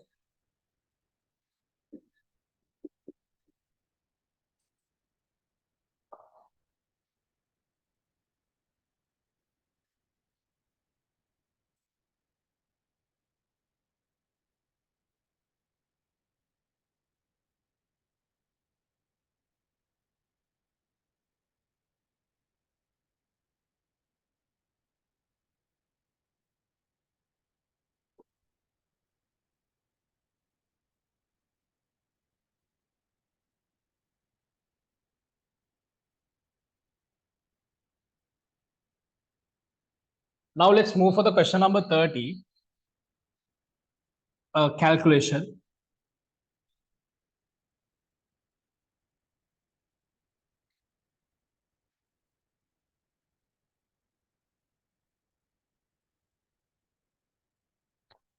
Right, okay. Consider the following titrations A and B. Question number 30. Remember, students, so this is actually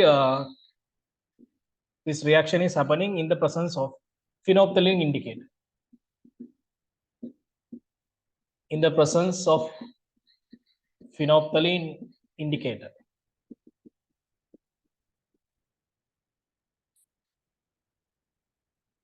Sodium carbonate and sodium hydroxide both are reacting. Sodium chloride is forming and water is definite byproduct. When sodium carbonate is reacting with HCl, it's producing sodium bicarbonate and sodium chloride. Okay.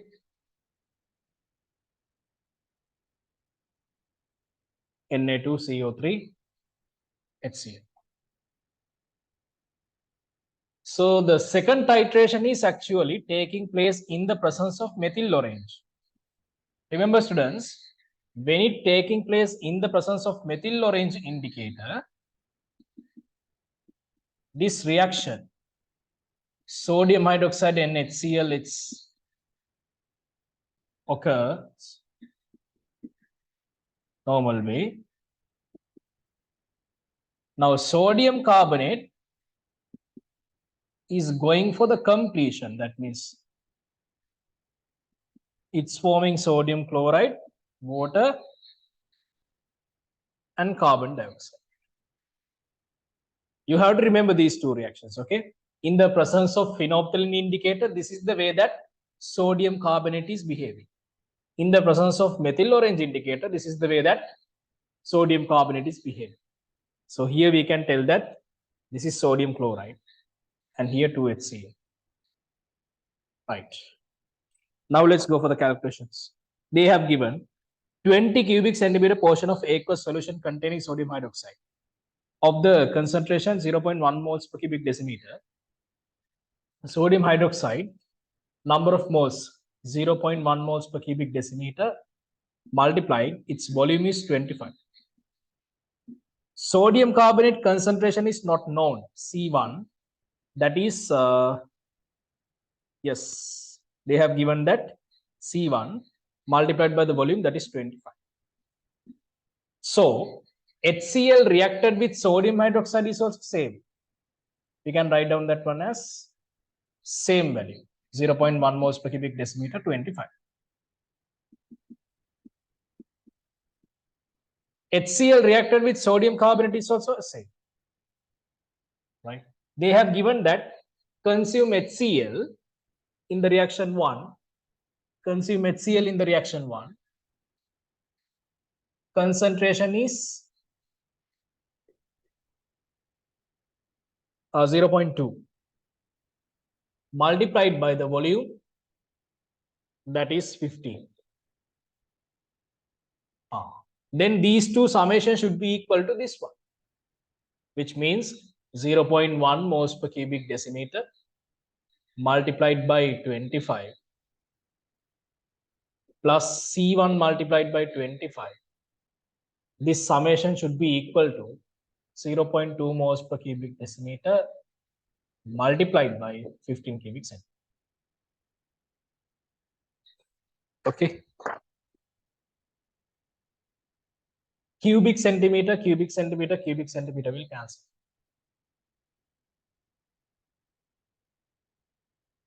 Then what we have here, 25 C1. This is equal to 2.5. Sorry. 3 minus 2.5 moles per cubic decimeter.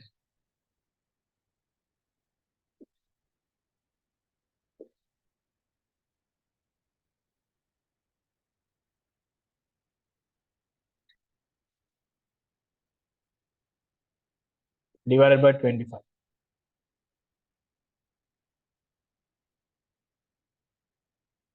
0.02 moles per cubic decimeter.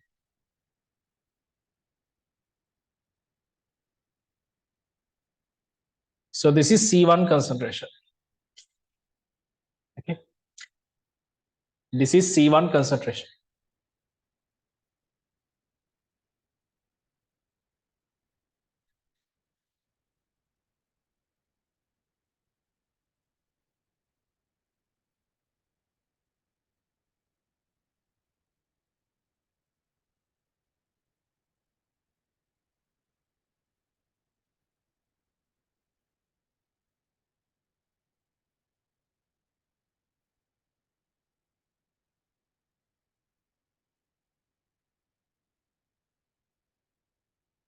In the second titration, they have given that sodium hydroxide concentration is 0.1. Portion is 50 cubic centimeter. That means volume is 50. So therefore, HCl also same. Here the concentration of sodium carbonate is C2 multiplied by volume is 50. HCl should be twice of that one. 2 into C2 multiplied by 50 cubic centimeter. They have given that in here, HCl consumed is 30 cubic centimeter. Therefore, we can tell that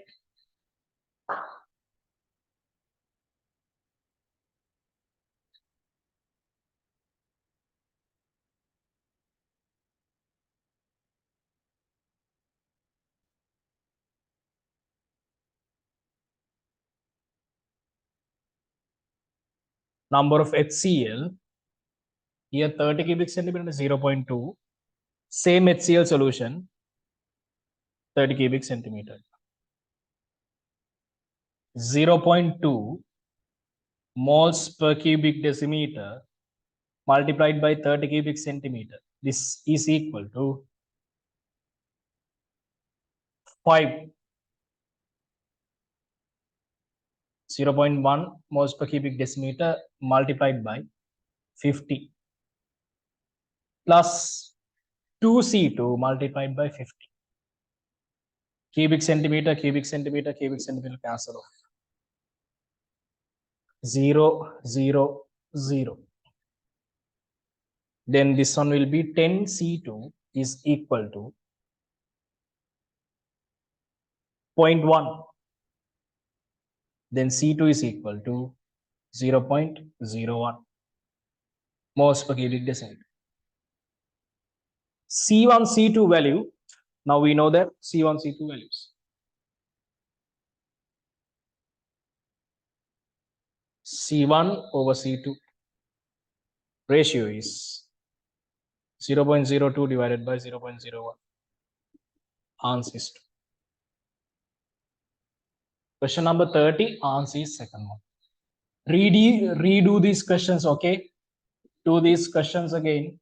Very, very important. You have to practice the calculations.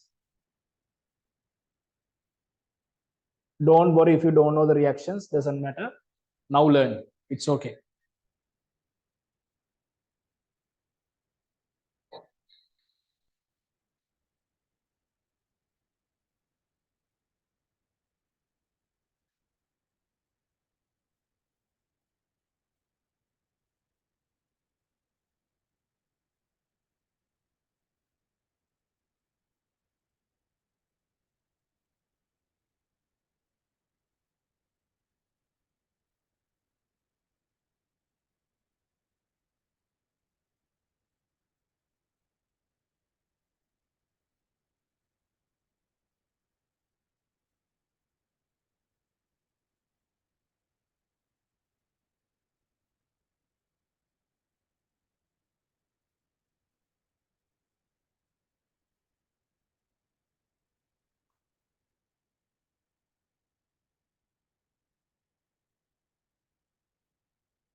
Next week you will have essay paper.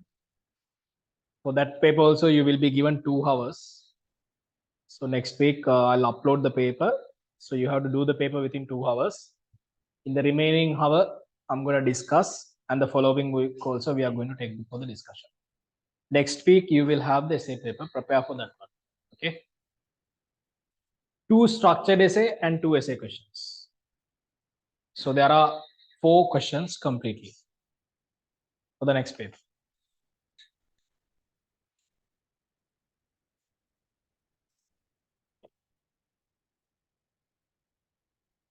Right. Now let's move for the question number 31.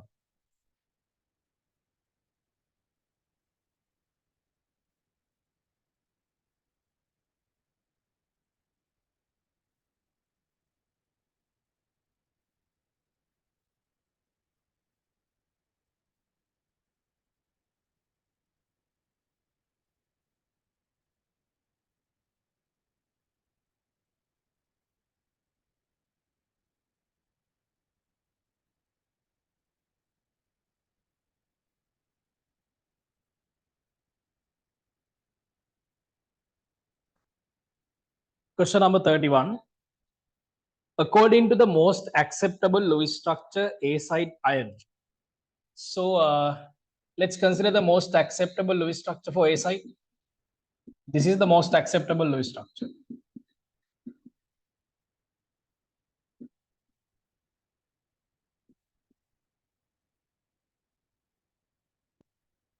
What is the first statement they have given? The central nitrogen atom is sp2 hybridized. No, that is sp. Simple B. It has 2 sigma bonds. Yes, it has 2 sigma bonds and 2 pi bonds. That's correct. The central nitrogen atom is positively charged. Central nitrogen atom is positively charged. Yes, that's also correct. It's not necessary for the central atom to show any hybridization. No, actually, it's showing hybridization, sp. So therefore, D statement is also wrong. Question number 31, answer B and C correct. Therefore, second one is the answer.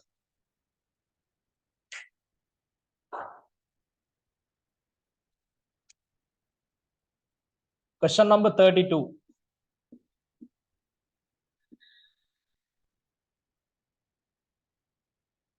Which of the underlying carbon atoms following the sp3 hybridized? So here we have this kind of a compound in A. B, they have given NH2, C double bondos, NH2. So this is urea. This is the chemical formula for urea. C, CH3, CH, CH3, OH. D, CH3, C double bond OH.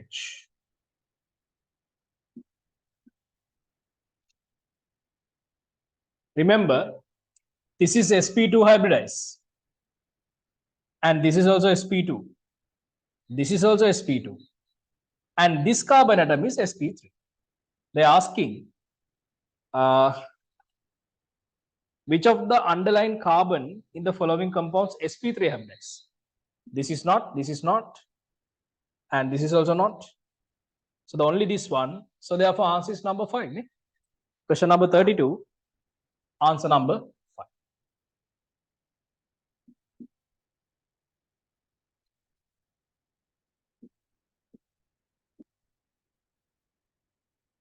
Question number 33.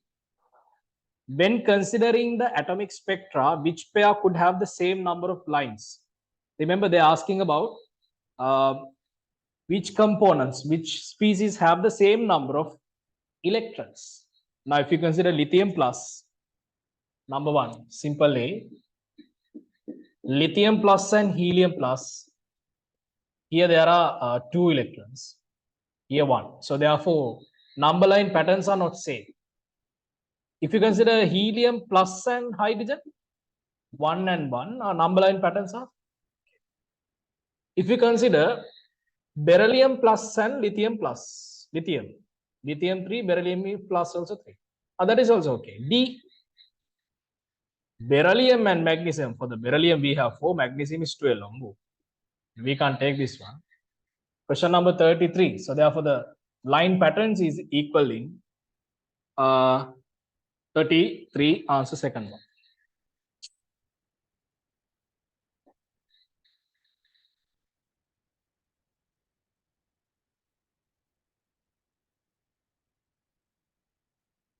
Question number 34. They have asked a question related to the ionization energy.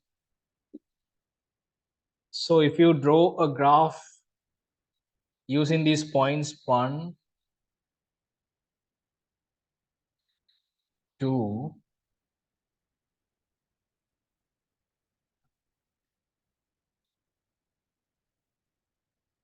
4, and here a sudden increment,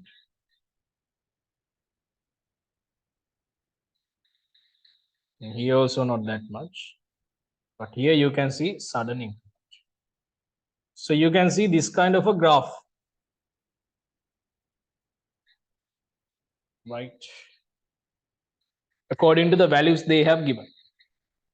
So this is the first ionization energy. This is the first electron removed. Second electron, third one, fourth one. So they don't have that much of gap, ne? So therefore, we can consider these are p electrons. These are for sure p4. And these two are like s2. Then definitely this configuration is s2p4 according to the graph. S2p4 configuration belongs to group number 16 elements. That means this is the ionization energy corresponding to the group number 16 elements. Got it? The first statement, it belongs to the group number 16 of the periodic table. That is correct. The minimum valency is 2. That's also correct. Oxygen has the valency 2. It can easily form X6 plus ions. Can oxygen form X6 plus cation? No. Sulfur has the oxidation number plus 6, but it does not form what? Cation is 6 plus. It can only form anions, but can't form covalent bonds. No, they can form covalent bonds, right? That's wrong. So therefore, question number 34. So answer second one.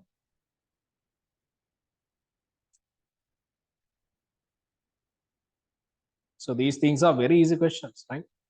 Not that much difficult.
Yeah, for the 34 answers, sorry, for the 34 answers, first one. Sorry, Zara.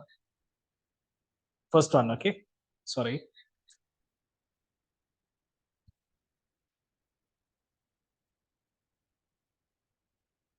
Now let's go for the question number 35.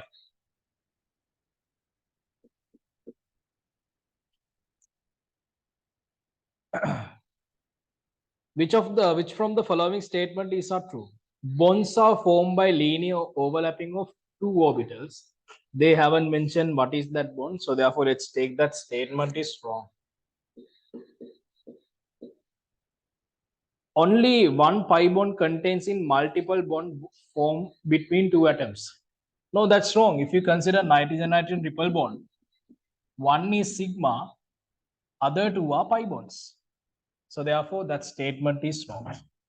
If there are multiple bonds, only one sigma, remainings are pi bonds. Sigma bonds can be formed by the linear overlap of sp3 and s orbitals. Yeah, that is correct. Sigma bonds are anyhow formed by linear overlap. Pi bonds are formed by lateral overlap of two p orbitals. That's also correct. So therefore C and D correct. Answer third one. Easy.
Question number 36. In which of the following reactions disproportionation is taking place? Number one, if you consider that sodium bicarbonate reaction, this is actually thermal decomposition of sodium bicarbonate. So do you see that anyone is changing its oxidation of any oxidation or reduction? No. So therefore this is wrong. Hydrogen peroxide, that's okay, because here oxygen -1, here -2, 0. Oxygen is reducing as well as oxidizing. So therefore we can consider this one is disproportionation reaction. Disproportionation means the same compound oxidizing as well as reducing, right? Nitrogen dioxide reacting with water to form HNO3 and HNO2. Nitrogen dioxide oxidation number +4 here, and this is +5, and this is +3. This is also can be considered. +4 to +3 it's reducing, +4 to +5 it's oxidizing. So the same compound oxidizing as well as reducing. So this is disproportionation. And number D, that's not correct. So the answer for 36 is 2.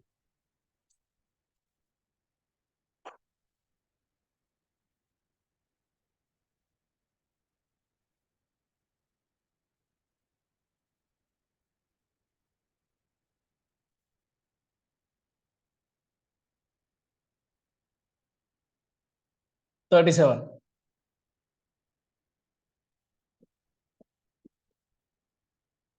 Which of the following species contain only 2 sigma bonds and pi bonds? Number simple A, thiocyanate.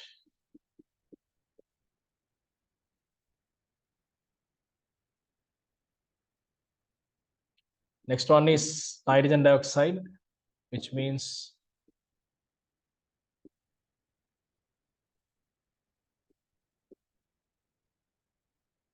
we know that there is a single electron in nitrogen dioxide. So this is ethyne. Simple D, HCl. So therefore you can see that 2 sigma bonds and 2 pi bonds. Yes. Here we have 2 sigma and 2 pi. Here sigma pi and this is sigma. Here we have sigma pi pi and this is sigma sigma. Here sigma sigma. 2 sigma bonds and 2 pi bonds are containing in A and D answers. Answer is number 4. Very easy.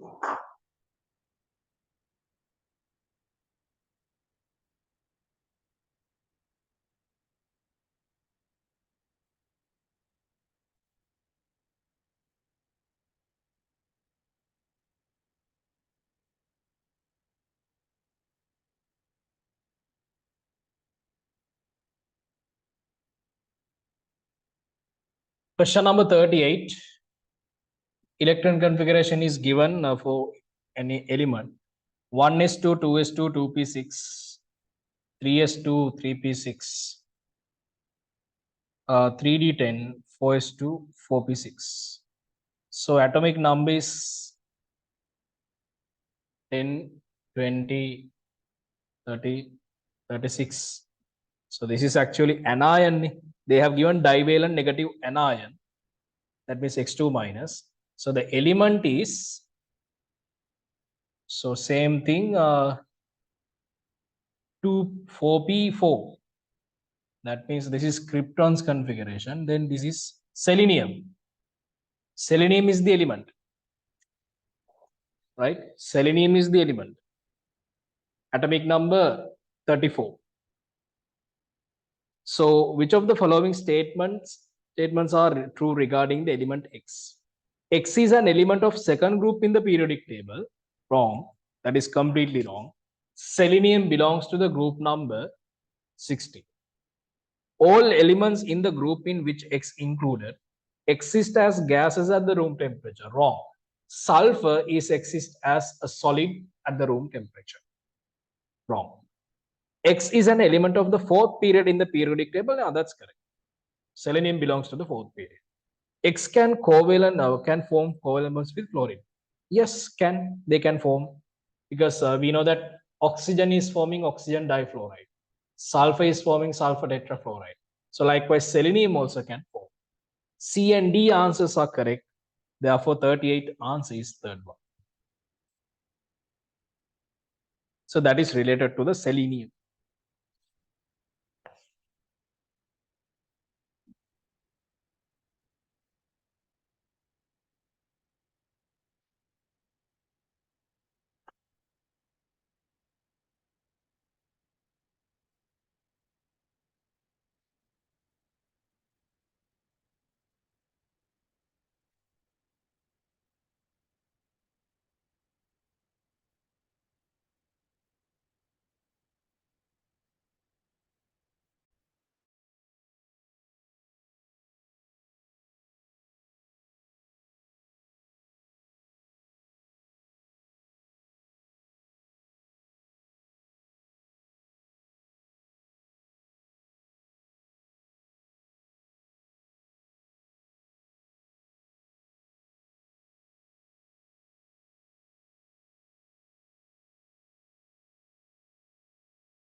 Question number 39.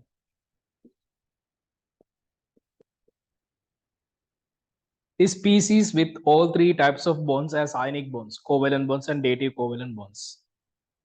Simple name. Al2Cl6. Do we have ionic bonds here? No, therefore we can't consider this one. What about the ammonium chloride, as you think? Ammonium chloride can have, because in ammonium chloride, ionic compound, ionic is okay because NH4 plus cation and Cl minus, so therefore ionic is there. Covalent is also there because if you go for the ammonium cation, covalent is there, covalent bonds are there. Dative covalent bonds, yeah, that's also there because we know that we have learned that in the second unit. Ammonia has a lone pair. So ammonia can give the electrons to H plus and they are forming a dative covalent bond. So therefore ammonium chloride is containing all three types of primary interactions, right? Ionic interactions, second covalent compounds, covalent interactions, and the dative covalent interactions. Sodium borohydride is also same. Sodium borohydride, we are using that one in organic chemistry as a reducing agent. Normally aldehyde ketones are reducing agents. We are using sodium borohydride in the presence of methanol. We are going to learn that one. So borohydride, BH4 minus. So it's look like this. So definitely there are some covalent bonds. So if you ask whether we have dative covalent bonds, yes, we do have. Because BH3 is connecting to H minus in this way, through a dative covalent bond. So therefore, sodium borohydride is containing all three. Sodium carbonate, actually we have only covalent and the ionic compounds. So therefore, question number 39, answer second one.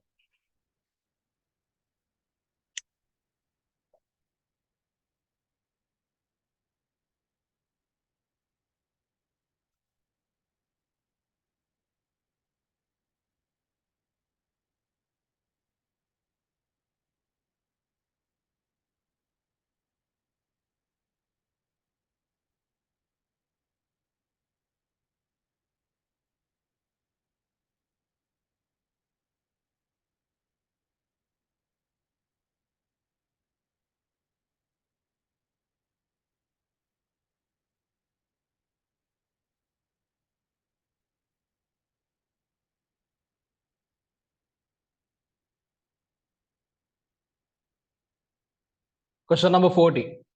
When chlorine reacts with hot concentrated NOH, what will happen?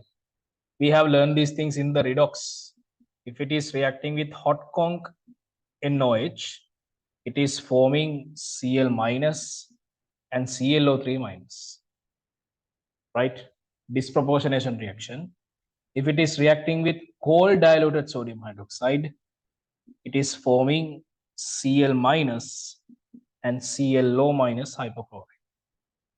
So therefore they have given that Chlorine disproportionate. Yes, correct. NaClO3 is produced. As I mentioned you, that is also correct. NaOCl is produced. That means sodium hypochlorite. That is wrong. Sodium hypochlorite is formed in the presence of cold diluted. Chlorine oxidizes only. That is wrong. Right. So therefore, answer is A, B statements are correct. Number 1 is the answer.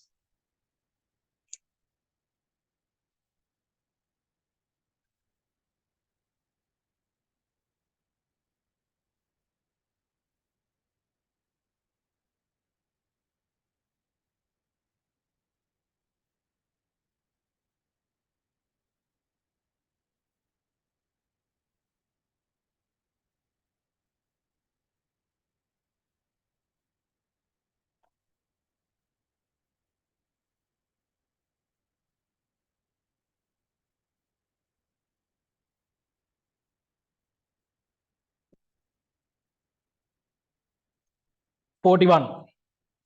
The variation of the ionic radii Mg2 plus, Na plus, F minus, and N3 minus, you can see that all of them are what? In an isoelectronic series, you can count the number of protons there. And when the number of protons are increasing, the radii is what? Radius is decreasing. So therefore, N3 minus should have the highest radius. First statement is correct. In gaining electrons, the oxidation numbers are decreased. Yeah, that is also correct. Nobody, if you consider now chlorine oxidation number is 0, diatomic molecule. And if it is forming anion, oxidation number is going for the -1, that means reducing. But does the second statement explain the first one? No. So therefore, question number 41, answer is second.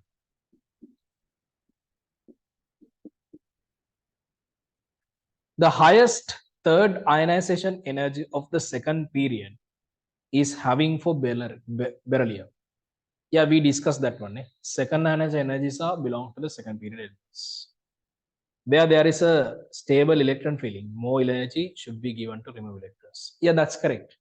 If there is a stable configuration, we have to give lot of energy to remove electrons. So therefore, question number 42 answer is first one. Just read the statement and get the answers. Very easy. In the hydrogen emission spectrum, the distance between the nearby lines of any series is increasing towards the increasing of the frequency. We know that one when you're doing the hydrogen emission spectrum in this way, right? For this direction, energy increases, energy and the frequency increases. So the line gap is actually decreasing. So they have given in the hydrogen emission spectrum, the distance between the nearby lines of any series is increased towards the increasing of the frequency. That's wrong. The gap is increasing for the direction where wavelength is increasing, not energy or frequency. So therefore, the statement first one is wrong. When the energy is increased, the distance between the electron transitions increase. Yeah, correct. Electron transitions means these things. Distance between them is increasing. When the energy is increased, the distance between the electron transitions, distance between the electron transitions increasing. Yes, that's correct. Number 4 is the answer. The shape of the ammonium cation is tetrahedral. This is ammonium. Is that tetrahedral? Yes. Ammonium is formed by donating a lone pair electrons of nitrogen in ammonia. That's also correct. But second one is not explaining the first one. Answer is second.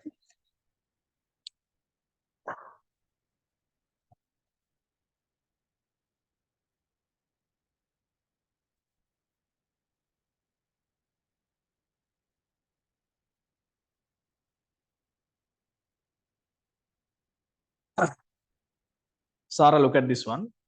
When the energy is increased, the distance between the electron transitions increased.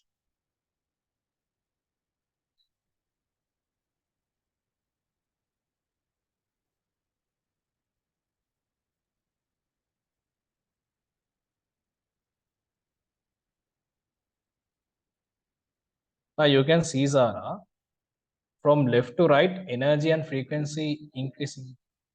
So this is the direction where energy is increasing, right? They have given that when the energy is increased, the distance between electron transitions. So this is the distance between the electron transitions, right? This is electron transition from here to here. This is the electron transition. Look at the distance between these two gap. That is the distance between electron transitions. If you go for this electron transitions, look at the distance. If you go for this one again, look at this. Look at this. So if you go for this direction, energy increasing direction, the gap is increasing in the distance. Distance of the electron transition means this gap is increasing. Can you understand? So that's what meant by the second statement in the question number 4. Can you understand, Zara? Good. So therefore, that is it. 45. For any atom, there are 5 main quantum numbers. Wrong. There are only 4 quantum numbers. Principal quantum number, angular momentum quantum number, magnetic quantum number, and the spin quantum number. Principal energy level, sub-energy level, orbital type, and the rotation of the electron. Which electron is that? For one atom, there can be 2 electrons with similar quantum numbers. No, wrong. Actually, this statement is violating the Aufbau principle. Not Aufbau principle, sorry. Pauli's exclusion principle. So Pauli's exclusion principle that tells that 2 electrons cannot have the same quantum number set. So therefore, each and every electron has a unique quantum number set. Number 5. 45, number 5.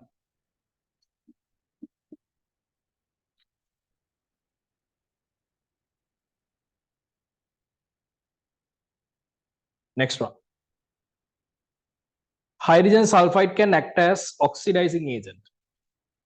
Oxidizing agent means it can reduce. In hydrogen sulfide, sulfur is -2, hydrogen is +1. Hydrogen can go for the hydrogen, H2 gas. So therefore, it can reduce the +1 to 0, it can reduce the. So therefore, that's correct. The oxidation number of sulfur in hydrogen sulfide is -2, that's also correct. But they are not connecting each other. So therefore, second one is the answer. Unit of molarity and molarity are equal. So we did some questions also. Molality means number of solute moles dissolved in unit mass of the solvent. Mole per kilogram. Molarity means the concentration. Moles per unit volume. Cubic centimeter, cubic meter, cubic decimeter.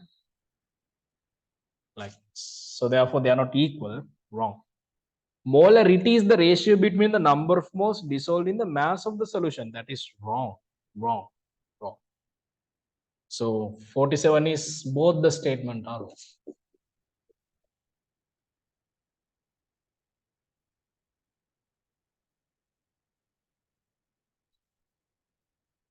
SO bonds in sulfur sulfate ion is identical. Yes, sulfate anion is forming the resonance hybrid. After forming the resonance hybrid, all the bonds are equal. Yes, stable resonance structures. So therefore, that is the answer. Number 1. Second statement is also correct, and that is the answer. The second ionization energy of sodium is greater than that of magnesium. Yes, I told you that according to that table, always the second ionization is highest in the first group elements. The reason is after removing one electron from sodium, it's very difficult to remove another electron. The effective nuclear charge of sodium plus is greater than magnesium 2 plus. Let's calculate the effective nuclear charge for sodium plus. Sodium nuclear charge is 11. After removing one electron, here 2, so therefore plus 9. Effective nuclear charge for magnesium 2 plus 12 minus 2, that is 10. So therefore highest effective nuclear charge is belong to magnesium, not for sodium. That is wrong. 49 answer is third one. Number 50, silicon has smaller atomic radius than aluminium. We know that along a period, radius is decreasing. So therefore, that's correct. Aluminium react with both strong acids and strong bases. That is also correct because there are 5 amphoteric elements: beryllium, aluminium, tin, lead, zinc. Aluminium is one of them. So therefore, aluminium can react with acids as well as bases. So that statement is correct, but second one is not explained in the first one. Answer is second.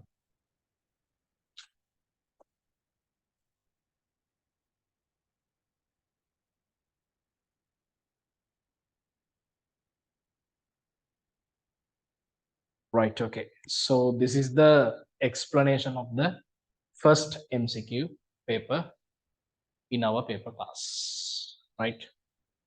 So in the next class, we are going to discuss the essay paper, first essay paper.